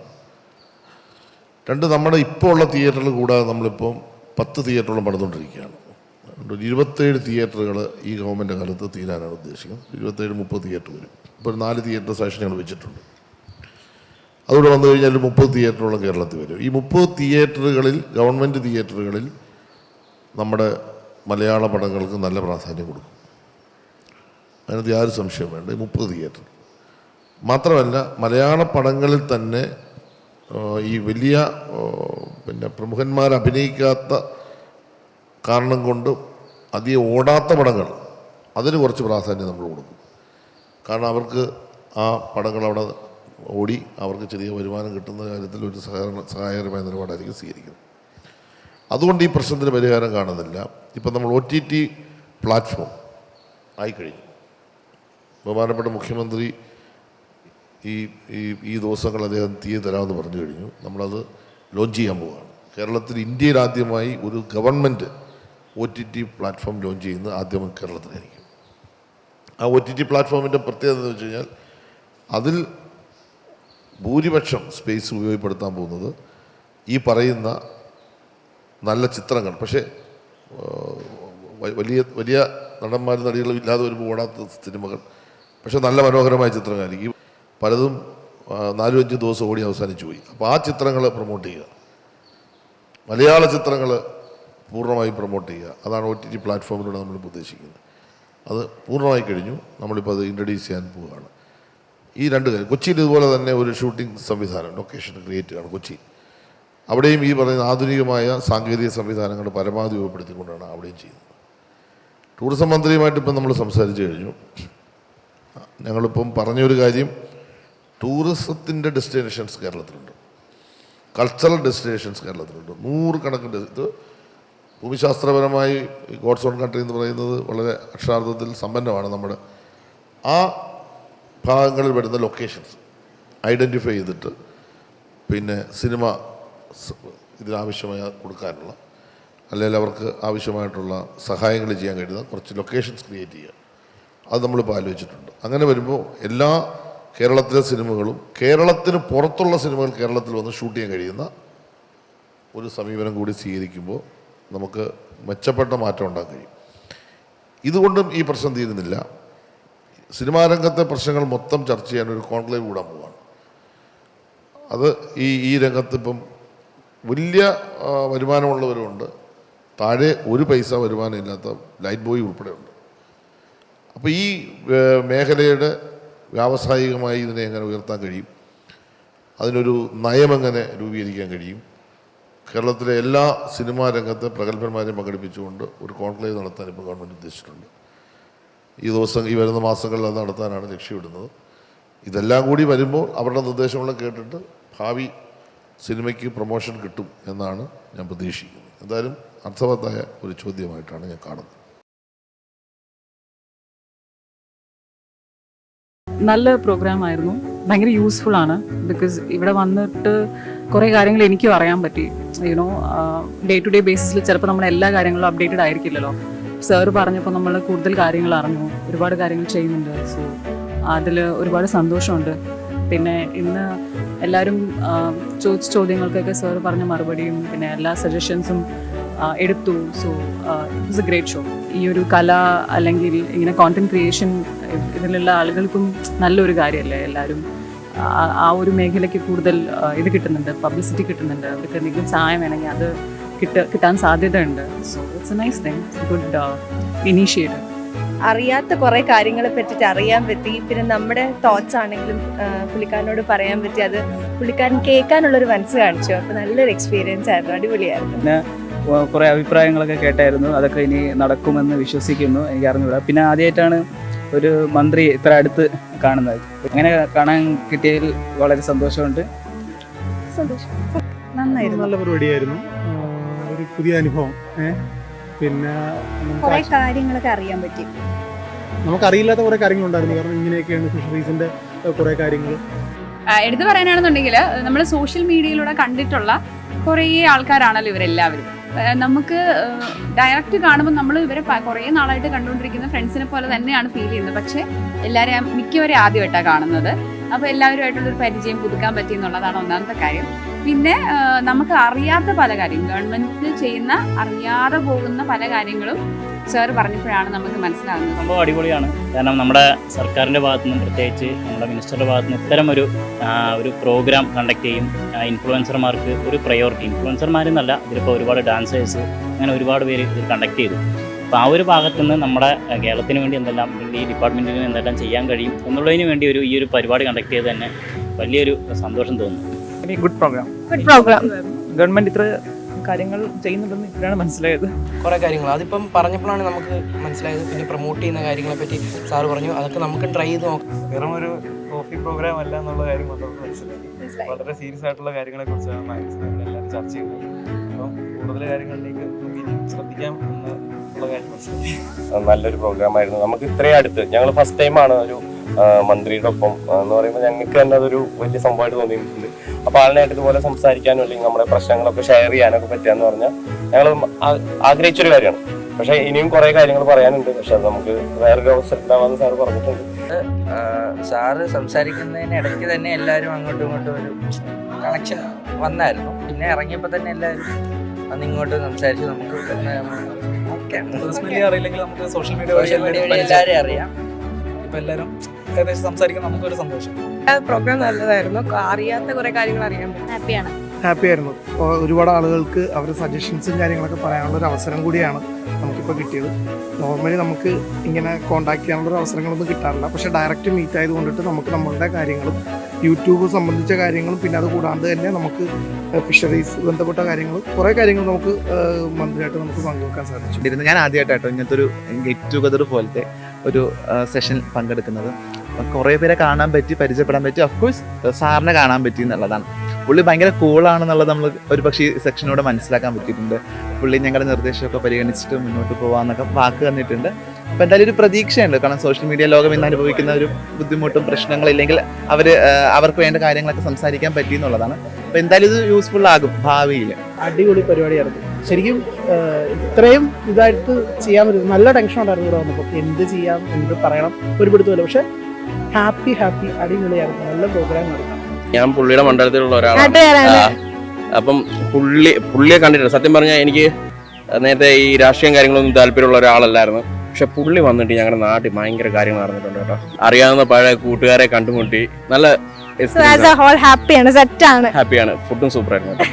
സത്യം പറഞ്ഞാൽ എനിക്ക് വരുന്നവരെ എന്താണെന്ന് പോലും ശരിക്കും ഐഡിയ ഇല്ലായിരുന്നു. പക്ഷെ വന്ന് ഞാൻ വെച്ചാൽ എനിക്ക് ചിലപ്പം എനിക്ക് രാഷ്ട്രീയമായിട്ടൊന്നും വലിയ പിടിയൊന്നുമില്ല. അപ്പോൾ എനിക്ക് ബോറിംഗ് പരിപാടി ആയിരിക്കും എന്ന് വിചാരിച്ചാണ് സത്യം പറഞ്ഞാൽ വന്നത്. പക്ഷേ വന്നു കഴിഞ്ഞപ്പോൾ അങ്ങനെയല്ല. നമുക്ക് അറിയാത്ത കുറേ കാര്യങ്ങളുണ്ടായിരുന്നു. സാർ പറഞ്ഞ കുറേ കാര്യങ്ങൾ നമുക്ക് പുതിയ അറിവാണ്. നമ്മൾ അറിയേണ്ട കുറേ കാര്യങ്ങളുണ്ടായിരുന്നു. പിന്നെ നമ്മൾ പറഞ്ഞ കാര്യങ്ങളും പുള്ളി അതിനൊക്കെ നല്ല സാർ നന്നായിട്ട് അതിന് നമുക്ക് മനസ്സിലാകുന്നതിന് ഉത്തരങ്ങൾ പറഞ്ഞു. അങ്ങനെ മൊത്തം നല്ലൊരു സെഷനായിരുന്നു. ആക്ച്വലി ഞാൻ കൂടുതൽ സിനിമ കാണാനും ട്രാവൽ ചെയ്യാനും ഇഷ്ടപ്പെടുന്ന ആളാണ്. അപ്പോൾ എനിക്ക് കുറച്ച് സജഷൻസും കാര്യങ്ങളുണ്ടായിരുന്നു. അപ്പോൾ അത് മിനിസ്റ്ററായിട്ട് നേരിട്ട് 1-to-1 കോൺവെർസേഷനിൽ നമുക്ക് ഷെയർ ചെയ്യാൻ പറ്റി. അതിൻ്റെ പോസിറ്റീവ് ഫീഡ്ബാക്ക് ആയിരുന്നു കിട്ടിയത്. So I am happy. കുറച്ചൊരു എന്താ പറയുക സോഷ്യൽ റെസ്പോൺസിബിലിറ്റി ആയിട്ട് ചെയ്യണം എന്നുള്ളൊരു സജഷൻ വന്നു. തീർച്ചയായിട്ടും 100% നമ്മൾ സഹകരിക്കുകയായിരിക്കും. അതായത് ഒത്തിരി ക്രിയേറ്റേഴ്സ് വന്നിട്ടുണ്ടായിരുന്നല്ലോ ഓരോ മേഖലകളിൽ നിന്നും. അപ്പം ഞാനൊരു ഫുഡ് ക്രിയേറ്ററാണ്. പക്ഷേ ഞാൻ ബുക്ക് ചെയ്യും, സിനിമ ചെയ്യും, റിവ്യൂസ് ചെയ്യും, എല്ലാം ചെയ്യും. അപ്പോൾ ഏത് മേഖലയിലുള്ള കാര്യങ്ങൾ നമ്മൾ ഏൽപ്പിച്ചാലും തീർച്ചയായിട്ടും നമ്മളത് ചെയ്യും. അതൊരു ഉത്തരവാദിത്വമായിട്ട് കാണുന്നു, സന്തോഷമായിട്ട് കാണുന്നു. സാറിനെ കാണാനും സാറിനോട് കാര്യങ്ങൾ പങ്കുവെക്കാനും കഴിഞ്ഞതിൽ ഒത്തിരി സന്തോഷമുണ്ട്. അടിപൊളിയായിരുന്നു. സാർ ഞാനൊന്നും പ്രിപ്പയർ ചെയ്ത് വെച്ചിട്ടില്ല സാറിൻ്റെ അടുത്ത് ചോദിക്കാൻ വേണ്ടിയിട്ട്. എന്തായാലും ഇതുപോലൊരു പരിപാടിയിൽ വിളിച്ചതിൽ വളരെയധികം നന്ദിയുണ്ട്. പിന്നെ എനിക്ക് പറയാനുള്ള ഒരു കാര്യം ഞാൻ വിജയൻ അച്ഛൻ്റെ അടുത്ത് പറഞ്ഞിട്ടുണ്ട്. പുള്ളി അതും കൂടെ കൊളാബ് ചെയ്തെന്ന് പറയുമെന്ന് പറഞ്ഞിട്ടുണ്ട്. എന്താ എനിക്ക് സിനിമ ഭയങ്കര ഇഷ്ടമുള്ള ഒരാളാണ്. ഞാൻ പണ്ട് തൊട്ടേ അഭിനയിക്കണം എന്നുള്ളൊരു ആഗ്രഹത്തോടെ യൂട്യൂബ് ചാനൽ സ്റ്റാർട്ട് ചെയ്തതാണ്. കുറേ ചാൻസും കാര്യങ്ങളൊക്കെ ചോദിച്ചു. ഒത്തിരി പേര് പൈസ എന്നോട് ചോദിച്ചിട്ടുണ്ട്. അങ്ങനെയാണ് യൂട്യൂബ് ചാനൽ സ്റ്റാർട്ട് ചെയ്തത്. ഞാൻ ചോദിക്കുന്നത് വെച്ചാൽ സാറേ, ഞങ്ങൾ മൂവി ചെയ്യാനായിട്ട് കുറേ പ്രാവശ്യം നടക്കുന്നുണ്ട്. നല്ല സ്ക്രിപ്റ്റ് ഉണ്ട്, എല്ലാം ഉണ്ട്. പക്ഷേ കൂടുതലും പ്രൊഡ്യൂസേഴ്സ് പറയും നിങ്ങൾക്കൊരു സ്റ്റാർ വാല്യൂ ഉള്ള ആൾക്കാരില്ല അങ്ങനെയൊക്കെ. സോ നമ്മുടെ ഗവൺമെൻറ്റിന് ഈ പ്രൊഡ്യൂസിങ് താല്പര്യമുണ്ടോ? നമ്മളിപ്പോൾ യുവതികൾക്ക് സിനിമ എടുക്കുന്നതിന് 2 പേർക്ക് വീതം 1.5 കോടി രൂപ വെച്ച് കൊടുക്കുന്നുണ്ട് യുവതികൾക്ക്. ഇപ്പം നമ്മൾ അവരുടെ സിനിമ 2-3 വർഷമായിട്ട് ഷൂട്ട് ചെയ്തു, പ്രദർശിപ്പിച്ചു. നല്ല മിടുക്കികളായ പ്രൊഡ്യൂസേഴ്സ്, സംവിധായകർ ഇപ്പോൾ രംഗത്ത് വരുന്നുണ്ട്. യുവതികൾ അതിന് 1.5 കോടി വെച്ച് സർക്കാർ കൊടുക്കുന്നു. പട്ടികജാതി പട്ടികവർഗത്തിൽപ്പെടുന്നവർക്ക് 1.5 കോടി വെച്ച് 2 പേർക്ക് സിനിമ എടുക്കാൻ കൊടുക്കുന്നുണ്ട്. ഇതിൽ വരുവാണെങ്കിൽ, ഈ ഭാഗത്ത് ഇതിൽ ഉൾപ്പെടുകയാണെങ്കിൽ ഇപ്പോൾ നമുക്ക് നോക്കാവുന്ന കാര്യമാണ്. ഉൾപ്പെടുന്നില്ലെങ്കിൽ ഇനി യുവാക്കളെ കുറിച്ച് നമുക്കൊന്ന് ചിന്തിക്കാം. ജനറൽ കാറ്റഗറിയിൽ അങ്ങ് പറഞ്ഞ നിർദ്ദേശം പരിഗണിക്കാം. അത് നോക്കട്ടെ, സാമ്പത്തിക ബുദ്ധിമുട്ടൊക്കെ ഉള്ള കാലമാണ്. എന്തായാലും ജനറൽ കാറ്റഗറിയിലും പിന്നെ പുരുഷന്മാരായി വരുന്ന ജനറൽ കാറ്റഗറിയിൽപ്പെട്ടവരെ കൂടി എങ്ങനെ അക്കോമഡേറ്റ് ചെയ്യാൻ കഴിയുമെന്നതിനെ കുറിച്ച് നമുക്ക് ആലോചിക്കാം. എന്തായാലും ഗവൺമെൻറ് അതിനെ പ്രൊമോട്ട് ചെയ്യാൻ തന്നെയാണ് ഉദ്ദേശിക്കുന്നത്. നമ്മുടെ നാട്ടുകാരനല്ലേ. എന്തായാലും അഭിനയിക്കാൻ എവിടെയും പറ്റുമോ നോക്കട്ടെ. നമ്മുടെ അഭിനയം കണ്ടാൽ മതി, നമുക്ക് നോക്കാം. സിനിമ പറയാം. സോ നെക്സ്റ്റ് ഇപ്പുറത്തെ സൈഡ് നമുക്ക് ഒരാൾ വിളിച്ചാലോ. സിനിമ കാണാനും ട്രാവൽ ചെയ്യാനും കൂടുതൽ ഇഷ്ടപ്പെടുന്ന ഒരാളാണ്. അപ്പോൾ സിനിമയുടെ ഇപ്പോൾ ഒരു തിയേറ്ററിലേക്ക് ആൾ വരാത്തൊരു കാരണം പറഞ്ഞല്ലോ. അപ്പോൾ അതിലിപ്പോൾ ബേസിക്കലി എനിക്ക് തോന്നിയതെന്ന് വെച്ച് കഴിഞ്ഞാൽ ടിക്കറ്റ് റേറ്റിൻ്റെ ഒരു പ്രശ്നമുണ്ട്. അതായത് ഇപ്പോൾ ഒരു ഫാമിലിക്ക് സിനിമയ്ക്ക് പോകണമെന്നുണ്ടെങ്കിൽ ടിക്കറ്റ് റേറ്റ് തന്നെ ഒരു 150ക്ക് മേലെ വരും. പിന്നെ അതിൻ്റെ ഫുഡ്, തിയേറ്ററിൽ നിന്ന് ഫുഡ് കഴിക്കാമെന്ന് വെച്ച് കഴിഞ്ഞാൽ ഭയങ്കര കാശാണ്. സാധാ നമ്മൾ പുറത്ത് കൊടുക്കണതിൻ്റെ ഇരട്ടി കാശ് കൊടുക്കണം. അപ്പോൾ അതുകൊണ്ട് തന്നെ ഒരു ഫാമിലി പോവുകയാണെങ്കിൽ മിനിമം ഒരു 1000 മേലെ ചിലവ് വരുന്നത്. അപ്പോൾ അതുകൊണ്ട് ഫാമിലീസ് കൂടുതൽ പ്രിഫർ ചെയ്യുന്നത് ഈ ബിഗ് ബഡ്ജറ്റ് മൂവീസാണ്. അവർ നല്ല എക്സ്പീരിയൻസ് തരുന്ന മൂവീസ് മാത്രം കാണാനാണ് പോകുന്നത്. അപ്പോൾ ഈ ബഡ്ജറ്റ് കുറഞ്ഞ മൂവീസ് വരുമ്പോൾ നമുക്ക് ഈ ടിക്കറ്റ് റേറ്റ് കുറയ്ക്കാനോ, അതിപ്പോൾ അറ്റ്ലീസ്റ്റ് ഗവൺമെൻറ്റിൻ്റെ തിയേറ്ററിലെങ്കിലും ടിക്കറ്റ് റേറ്റ് കുറയ്ക്കാൻ പറ്റുകയാണെങ്കിൽ കൂടുതൽ പേരെ നമുക്ക് തിയേറ്ററിലേക്ക് അട്രാക്ട് ചെയ്യാൻ പറ്റും. പിന്നെ ഒരു കാര്യം എന്ന് വെച്ച് കഴിഞ്ഞാൽ ഈ ട്രാവൽ ചെയ്യുന്ന സമയത്ത് ഞാൻ എക്സ്പീരിയൻസ് ചെയ്യുന്ന ഏറ്റവും വലിയ പ്രശ്നം എന്ന് വെച്ച് കഴിഞ്ഞാൽ നമ്മുടെ മലയാളികളിൽ വേസ്റ്റ് മാനേജ്മെൻറ്റ് ഭയങ്കര മോശമാണ്. വേസ്റ്റ് മാനേജ്മെൻറ്റ് എന്ന് വെച്ച് കഴിഞ്ഞാൽ എല്ലാ റോഡിലും മൊത്തം വേസ്റ്റ് ഉണ്ടാവും. അപ്പോൾ നമുക്ക് വേസ്റ്റ് ഇടാനായിട്ടൊരു ഡസ്റ്റ്ബിൻ പോലും ഇല്ല. പല സ്ഥലത്ത് നോക്കിയാലും ഡസ്റ്റ്ബിന്നുകളൊന്നും കാണുന്നില്ല. പിന്നെ അതുപോലെ തന്നെ നമ്മളിപ്പോൾ കൾച്ചറൽ ഫെസ്റ്റുകൾ, ആർട്ട് ഫെസ്റ്റുകളൊക്കെ നടത്തുന്നുണ്ടല്ലോ. അപ്പോൾ അതുകൊണ്ട് ഇപ്പോൾ ലോകം മൊത്തം നമ്മുടെ നാട്ടിലേക്ക് വരുന്നുണ്ട്. അപ്പോൾ അവർക്ക് വരുമ്പോഴും ഈ പബ്ലിക് ട്രാൻസ്പോർട്ട് യൂസ് ചെയ്യുന്ന സമയത്ത് നല്ലൊരു ടോയ്ലറ്റ് ഫെസിലിറ്റി ഇല്ല. ഇപ്പോൾ നമ്മൾ KSRTC സ്റ്റാൻഡിൽ പോകണമെങ്കിലും ടോയ്ലറ്റ് ഫെസിലിറ്റി ഒക്കെ വളരെ മോശമാണ്. അപ്പോൾ ഈ 2 കാര്യങ്ങളിൽ സാറിൻ്റെ ഒരു ഒപ്പീനിയൻ. മാലിന്യ നിർമ്മാർജ്ജന പദ്ധതി ഗവൺമെൻറ്റിൻ്റെ ഏറ്റവും വലിയൊരു പ്രസ്റ്റീജ് പ്രോജക്റ്റായിട്ട് കേരളത്തിൽ ഏറ്റെടുത്തിരിക്കുകയാണ്. മാലിന്യ വിമുക്ത കേരള പദ്ധതി അതിപ്പം വലിയ വിജയമാണ്. നമുക്ക് എല്ലായിടത്തും മാലിന്യം കളക്ട് ചെയ്യാനും അത് പിന്നെ വേർതിരിച്ച് അത് ഒഴിവാക്കാനുള്ള എല്ലാ സംവിധാനവും ഗവൺമെൻറ് ഇപ്പോൾ ചെയ്യുന്നുണ്ട്. അതിനാവശ്യമായ ആളുകളെയും ഇപ്പോൾ ചുമതലപ്പെടുത്തി ഒരു വലിയ മാറ്റം വന്നിട്ടുണ്ട്. മാലിന്യ നിർമ്മാർജ്ജന പദ്ധതി ഗവൺമെൻറ്റിൻ്റെ ഒരു ഡ്രീം പ്രോജക്റ്റായിട്ട് മാറിയിട്ടുണ്ട്. അത് നമുക്ക് കുറച്ചുകൂടി കാര്യക്ഷമമാക്കാൻ കഴിയുന്ന കാര്യം. ആദ്യം പറഞ്ഞത് വലിയ പ്രധാനപ്പെട്ട നിർദ്ദേശമാണ്. ഈ ബിഗ് പടങ്ങൾ കാണാൻ പോകുന്നത് ശരിയാണ്, ട്രെൻഡാണ് അത്. അപ്പോൾ ചെറിയ സമ്പത്ത് മുടക്കി മനോഹരമായ ചിത്രങ്ങൾ നിർമ്മിച്ചാൽ കാണാൻ പോകത്തില്ല. നമുക്ക് ആലോചിക്കാം, ഗവൺമെൻറ് അതിപ്പോൾ അങ്ങ് പറഞ്ഞ നിർദ്ദേശത്തിൻ്റെ അടിസ്ഥാനത്തിൽ ആ പടങ്ങൾക്ക് കുറച്ച് ടിക്കറ്റ് റേറ്റ് കുറച്ച് എങ്ങനെ കൊടുക്കാം എന്ന് തിയേറ്റർ ഉടമകളുമായിട്ടും സർക്കാരും ഒന്ന് ആലോചിച്ച് നമുക്കൊരു തീരുമാനമെടുക്കാം. നല്ല നിർദ്ദേശം. സാർ നമസ്കാരം. ഞാൻ പാലക്കാട് നിന്നാണ് വരുന്നത്. നമ്മുടെ ഇന്ത്യയിലെ തന്നെ 10 സുന്ദരമായ ഗ്രാമങ്ങളിലൊന്നായ കൊല്ലങ്കോട് ആണ് എൻ്റെ നാട്. അപ്പോൾ ഞാൻ പറഞ്ഞു വരുന്നത്, ഈ അടുത്തായിട്ട് ഒരുപാട് ടൂറിസ്റ്റുകൾ നമ്മുടെ നാട്ടിലേക്ക് വരുന്നുണ്ട്. പക്ഷേ അതിനു മുമ്പ് ഒരുപാട് മലയാള സിനിമകൾക്ക് ഈ കൊല്ലങ്കോട് വേദിയായിട്ടുണ്ട്. പക്ഷേ ഇപ്പോഴും നമ്മുടെ ആ ഒരു സാറ് പറഞ്ഞ പോലെ ഒരു സർക്കാരിൻ്റെ ഭാഗത്തുനിന്നോ അല്ലെങ്കിൽ നമ്മുടെ ടൂറിസം ഡിപ്പാർട്ട്മെൻറ്റിൻ്റെ ഭാഗത്തുനിന്നോ ആയിട്ട് ഒരു പ്രത്യേകിച്ച് അവിടെ ഒരു സൗകര്യം അവിടെ ഇതുവരെ ചെയ്തിട്ടില്ല. ഈ വരുന്ന 100 കണക്കിന് അല്ലെങ്കിൽ 1000 കണക്കിന് ഈ ടൂറിസ്റ്റുകളെ ഒന്ന് ഗൈഡ് ചെയ്യാനോ അല്ലെങ്കിൽ പ്രോപ്പറായിട്ടൊരു വേസ്റ്റ് മാനേജ്മെൻറ്റിൻ്റെ ഒരു കാര്യം അവിടെ ഉണ്ടായിട്ടില്ല. സാർ മറ്റൊന്ന് പറയാനുള്ളത്, ഇപ്പോൾ അവിടെ ഷൂട്ടിങ്ങുകൾ കുറഞ്ഞിരിക്കുകയാണ്. കാരണം കൃത്യമായിട്ടൊരു പ്രോപ്പർ ചാനലിലൂടെ അല്ല അവിടെ ടൂറിസം പോയിക്കൊണ്ടിരിക്കുന്നതുകൊണ്ട് തന്നെ ആ ഒരു ഗ്രാമീണമായ ഒരു നിഷ്കളങ്കമായ ഒരു അന്തരീക്ഷം ശരിക്കും അവർക്ക് സിനിമക്കാർക്ക് യൂസ് ചെയ്യാൻ പറ്റുന്നില്ല. അപ്പോൾ അതിന് ഒരു കാര്യമായിട്ടൊരു തീരുമാനം. ലൊക്കേഷൻ വളരെ പ്രധാനമാണ്. അതാണ് ഞാൻ പറഞ്ഞത്, നമ്മുടെ സർക്കാരിൻ്റെ സംവിധാനത്തിൽ ലൊക്കേഷൻസ് ക്രിയേറ്റ് ചെയ്യുക. അതിനാണ് ചിത്രാഞ്ജലി സ്റ്റുഡിയോ നമ്മൾ നവീകരിക്കുക. 150 കോടിയുടെ നവീകരണം നടന്നുകൊണ്ടിരിക്കുക. ഒപ്പം ഈ പറയുന്ന ടൂറിസത്തിൻ്റെയും കൾച്ചറിൻ്റെയും ഡെസ്റ്റിനേഷൻസ് നമ്മൾ എടുത്തിട്ട് ലൊക്കേഷൻ ക്രിയേറ്റ് ചെയ്യണം. അതിപ്പോൾ ഞങ്ങൾ ആലോചിച്ചിട്ടുണ്ട്. അതാ ഞാൻ പറഞ്ഞത്, അത് ഒന്ന് പ്രൊമോട്ട് ചെയ്യാൻ തന്നെ ഉദ്ദേശിക്കുക. പടം ഷൂട്ട് ചെയ്യാൻ ആഗ്രഹിക്കുന്ന ഈ കേരളത്തിന് പുറത്തുള്ള ആളുകളെ ഉൾപ്പെടെ ഇൻഫർമേഷൻസ് കൊടുക്കാൻ കഴിയുന്ന ഒരു സംവിധാനം കൂടി ഇതിൻ്റെ ഭാഗമായിട്ട് നമ്മൾ രൂപപ്പെടുത്തും. ഒരു പടം വന്നാൽ ആ പടത്തിൻ്റെ ആശയങ്ങൾക്കനുസൃതമായിട്ട് എവിടെയാണ് പറ്റിയ ലൊക്കേഷൻ എന്ന് കേരളത്തിൽ ഏതെല്ലാം ഉണ്ടോ അത് നമ്മൾ മാർക്കറ്റ് ചെയ്യും, നമ്മളിപ്പോൾ ഉദ്ദേശിക്കുന്നു. അപ്പോൾ അതിനുവേണ്ടി ഇപ്പം നമ്മൾ ചില സംവിധാനങ്ങൾ ഒരുക്കിയിട്ടുണ്ട്. നമ്മുടെ ബുക്ക് മാർക്ക് നമ്മുടെ സ്ഥാപനമാണ്, അവരെ ഇപ്പം നമ്മൾ ചുമതലപ്പെടുത്തി കഴിഞ്ഞു. ഈ ഡെസ്റ്റിനേഷൻസ് ആദ്യം വീഡിയോ ചെയ്ത്, ഇപ്പം നമ്മുടെ കൾച്ചറൽ ഡെസ്റ്റിനേഷൻസ് വീഡിയോ ചെയ്യുക, ടൂറിസത്തിൻ്റെ ഡെസ്റ്റിനേഷൻസും കൂടി നമ്മൾ വീഡിയോ ചെയ്തിട്ട് ഇത് സിനിമാ രംഗത്ത് പ്രയോജനപ്പെടുത്താൻ എങ്ങനെ ഉപയോഗപ്പെടുത്തും. ഈ രംഗം മാത്രമല്ല, നമ്മളിപ്പോൾ പിന്നെ ഈ ടൂറിസ്റ്റുകൾക്ക് ഈ സ്ഥലങ്ങളിലേക്ക് വരാൻ കഴിയുന്ന തരത്തിലുള്ള ഒരു മെത്തേഡ് ഇതിനകത്ത് നമ്മൾ ആവിഷ്കരിക്കുന്നുണ്ട്. കാരണം ഒരു പ്ലേസ് കണ്ടുപിടിച്ച് കഴിഞ്ഞാൽ ആ പ്ലേസിൽ എന്തൊക്കെ ഉണ്ടാവും കാണാൻ എന്ന് നമ്മൾ അവരെ കാണിക്കുക. പിന്നെ നമ്മുടെ തന്നെ ഒരുപാട് പിന്നെ കൾച്ചറൽ സ്ഥലങ്ങളുണ്ട്. ഇപ്പോൾ ഇവിടെ വന്നാൽ ധാരാളം സ്ഥാപനങ്ങൾ കാണാനുണ്ട്, അല്ലെങ്കിൽ ഇവിടെ കാര്യങ്ങൾ പഠിക്കാനുണ്ട്. അപ്പം കുട്ടികൾക്ക്, യൂത്തിനൊക്കെ വരാൻ പറ്റും. അപ്പോൾ അവരെ കൊണ്ടുവരാൻ കഴിയുന്ന ആകർഷകമായ പാക്കേജുകൾ അതെല്ലാം കൂടി ചേർത്തിട്ടാണ് നമ്മളൊരു പ്ലാൻ ഇപ്പോൾ തയ്യാറാക്കി ബുക്ക് മാർക്കിനെ ചുമതലപ്പെടുത്തി കഴിഞ്ഞു. അവരിപ്പോൾ അതിൻ്റെ ഓപ്പറേഷൻസ് ഇപ്പോൾ ആരംഭിക്കുകയാണ്. നല്ല സജഷനാണ്, നമ്മളത് മുന്നോട്ട് പോയിക്കൊണ്ടിരിക്കുകയാണ്. എൻ്റെ പേര് അനുരാജ്, ഞാൻ അടൂർ നിന്നാണ് വരുന്നത്. അപ്പം എനിക്കൊരു കാര്യം പറയാനുള്ളതെന്ന് വെച്ച് കഴിഞ്ഞാൽ, ഈ സോഷ്യൽ മീഡിയ എന്നുള്ള ഞങ്ങളുടെ ഈ പ്ലാറ്റ്ഫോം, അപ്പം ഞങ്ങൾ ഏകദേശം ഒരു 4-5 വർഷമായിട്ട് വീഡിയോസ് ചെയ്യുന്നവരാണ്. അപ്പം ഇതിനകത്ത് ഏറ്റവും കൂടുതൽ കാണാൻ ആഗ്രഹിക്കുന്നത് നെഗറ്റിവിറ്റിയാണ്. നമ്മൾ ഇപ്പോൾ ഉദാഹരണം പറഞ്ഞു കഴിഞ്ഞപ്പോൾ sir coffee with Saji Cherian എന്ന് പറഞ്ഞ് ഞങ്ങൾ വന്നിട്ട്, സാറ് കോഫിക്ക് വരെ എനിക്ക് ചായ തന്നിരുന്നെങ്കിൽ ഞാൻ വെളിയിൽ ഇറങ്ങിയെന്ന് പറയാം, പറഞ്ഞതൊക്കെ ശരി, പക്ഷെ തന്നത് ചായ. ഇതായിരിക്കും ഏറ്റവും കൂടുതൽ ആൾക്കാർ ഷെയർ ചെയ്യുന്നത്. ഇപ്പം അത് അല്ലെങ്കിൽ ഉദാഹരണം വേറെ പറഞ്ഞു കഴിഞ്ഞാൽ, അതെ അതെ അതെ അല്ല ഞാനത് പറഞ്ഞതാ. ഉദാഹരണം വേറെ പറഞ്ഞാൽ ഇപ്പം ലഹരി ഉപയോഗം, നമുക്ക് ലഹരി ഉപയോഗിക്കരുത് എന്ന് പറഞ്ഞ് ഞാൻ വീഡിയോ ഇടുന്നതിനെക്കാട്ടും നല്ലത് ലഹരി എങ്ങനെ ഉപയോഗിക്കാൻ പറ്റുമെന്ന് വീഡിയോ ഇട്ട് കഴിഞ്ഞാൽ ഏറ്റവും കൂടുതൽ ഷെയറും ലൈക്കും അതുപോലെ വ്യൂ അതിനായിരിക്കും കൂടുതൽ കിട്ടണേ. ഇപ്പം സാറ് സിനിമ ഹാൻഡിൽ ചെയ്യുന്നതോട് ഞാൻ ചോദിക്കുകയാണ്, ഇപ്പം സിനിമ ഒരു തിയേറ്ററിൽ വരണമെങ്കിൽ സെൻസർ ബോർഡ് നോക്കാതെ ഒരു കാരണവശാലും സിനിമ തിയേറ്ററിൽ വരത്തില്ല. അതേസമയം ഞങ്ങളിപ്പോൾ ഈ ഹാൻഡിൽ ചെയ്യുന്ന സോഷ്യൽ മീഡിയ, ഇപ്പം ഞങ്ങൾ വെളിയിലോട്ട് ഇറങ്ങിയൊരു വീഡിയോ ഇട്ട് എത്ര പേര് വേണമെങ്കിലും കാണാം. ഇതിനൊരു സെൻസറിങ് ഒരു കാര്യങ്ങളും ഇല്ല. ഇപ്പം എൻ്റെ ഒരു പ്രായം വെച്ച് ഇപ്പം ഏകദേശം ഞാനിപ്പോൾ 40 വയസ്സിനടുത്തായി. അപ്പോൾ അതിൻ്റെ ഒരു മെച്യൂരിറ്റി ഉള്ള വീഡിയോസ് ആയിരിക്കും ഞാനിടുന്നത്. അപ്പം അതേസമയം എൻ്റെ കുട്ടികൾ, എനിക്ക് 1.5 വയസ്സുള്ളൊരു കുഞ്ഞ്, 3 വയസ്സ്, 10 വയസ്സ്.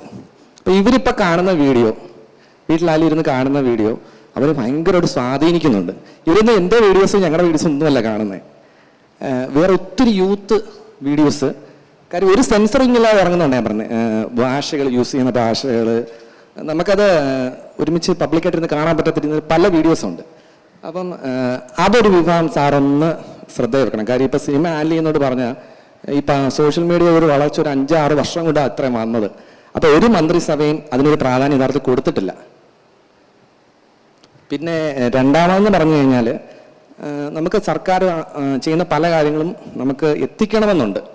അതും ഞാൻ ഈ പറഞ്ഞ പോലെ തന്നെ സാറേ, നമ്മളിപ്പോൾ നോർമലി ഇപ്പം മത്സ്യത്തൊഴിലാളികളുടെ കാര്യങ്ങളോ ഒക്കെ പറഞ്ഞൊരു വീഡിയോ ഇടുന്നത് വേറെ രീതിയിൽ ആൾക്കാർ ഷെയർ ചെയ്യത്തില്ല. ഇപ്പം 1 മിനിറ്റായിട്ട് ചെയ്യേണ്ട ഒരു വീഡിയോ എന്തെങ്കിലും ഒരു പ്രാധാന്യം തന്ന് സർക്കാരോടെ ഏറ്റെടുത്ത് ചെയ്യുകയാണെങ്കിൽ അത് ഇച്ചിരി കൂടെ നമുക്ക് വൈറലാക്കി എടുക്കാൻ പറ്റും. കാര്യം ഇപ്പോൾ ഇരിക്കുന്ന സോഷ്യൽ മീഡിയ ഇവരെല്ലാവർക്കും വന്ന് ചെയ്യുന്നതിനൊരു ചിലവുണ്ട്. ഇപ്പം ക്യാമറ ആയാലും യൂസ് ചെയ്ത് ചെയ്യുന്നതിന് ചിലവുണ്ട്. അത് കൊടുത്ത് ഇപ്പം അവർക്കൊരു പേയ്മെൻറ്റ് കൊടുക്കണമെന്നല്ല ഞാൻ ഉദ്ദേശിച്ചത്. അവർക്കുണ്ടാകുന്ന ചിലവ് മാത്രം ചെയ്ത് കൊടുത്താൽ മതി. ഇവരെല്ലാം വീഡിയോസ് ചെയ്യും. ഞങ്ങൾ മാത്രമല്ല, കേരളത്തിൽ എന്തുമാത്രം സോഷ്യൽ മീഡിയ ചെയ്യുന്ന ആൾക്കാരുണ്ട്. അപ്പം ഈ 2 നിർദ്ദേശങ്ങൾ സാറ് വെച്ച് കഴിഞ്ഞാൽ സ്വാഭാവികമായിട്ടും നമുക്ക് എന്ത് കാര്യങ്ങൾ സർക്കാരിനുണ്ടല്ലോ ഞങ്ങളുടെ എല്ലാം പൂർണ്ണ പിന്തുണ ഉണ്ടായിരിക്കും. ഈ രണ്ടാമത്തെ കാര്യം ഞങ്ങൾ സജീവമായിട്ട് പരിഗണിക്കുന്നുണ്ട്. സാമ്പത്തിക പ്രതിസന്ധി ഒരു കാര്യം പ്രയാസമുണ്ട്. കുറച്ച് നിങ്ങൾ ഈ ചെലവ് കാശിൻ്റെ കാര്യമാണ് അങ്ങ് പറഞ്ഞത്, നോക്കാം. പക്ഷേ ഇപ്പം തന്നില്ലേലും നിങ്ങൾ കുറച്ച് സഹായം ചെയ്യുക എന്നുള്ളതാണ് ആദ്യത്തെ കാര്യം. കുറച്ച് അങ്ങോട്ട് പോകുമ്പോൾ എന്തായാലും ഇതിനെ പ്രൊമോട്ട് ചെയ്യേണ്ടതായിട്ട് വരുമല്ലോ. പിന്നെ പറഞ്ഞ ഒന്നാമത്തെ പ്രശ്നം ഈ സെൻസർ ചെയ്യുന്ന വിഷയം നമ്മുടെ കയ്യിലല്ലത്. കേന്ദ്ര ഗവൺമെൻറ്റാണ് ഇതിൻ്റെ എല്ലാം കസ്റ്റോഡിയൻ. നമുക്ക് ഒന്നിനകത്തും കത്തിവെക്കാൻ പറ്റത്തില്ല, ഒന്നിനകത്തും തൊടാനും പറ്റില്ല. നിങ്ങളെ തൊടാൻ പറ്റത്തില്ല, സിനിമയെ തൊടാൻ പറ്റത്തില്ല, സീരിയലുകാരെ തൊടാൻ പറ്റത്തില്ല.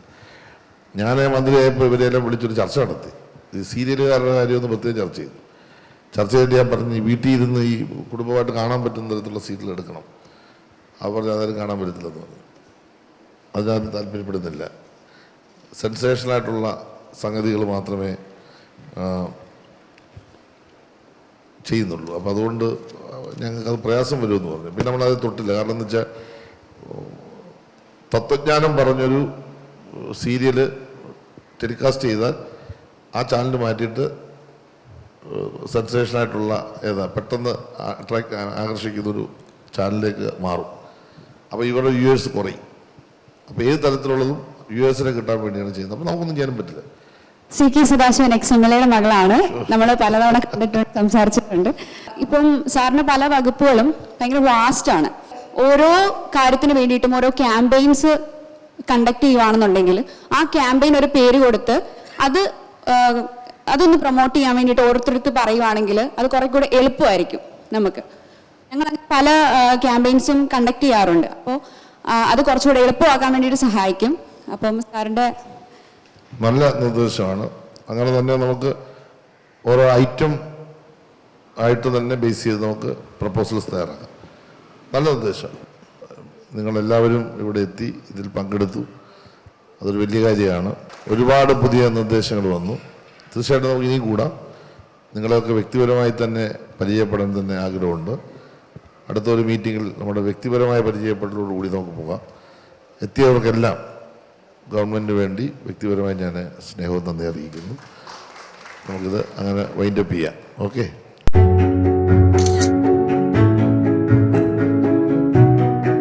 Coffee with Saji Cherian season 1 ഇവിടെ അവസാനിക്കുകയാണ്. അപ്പൊ എത്രയും അടുത്ത് തന്നെ നമ്മുടെ സീസൺ 2 ഉണ്ടാവൂലേ? സോ നമ്മളെ പരിപാടി പങ്കെടുത്ത എല്ലാവർക്കും നന്ദി അറിയിക്കാന്. സോ നമ്മുടെ പ്രേക്ഷകർക്ക് ബൈ.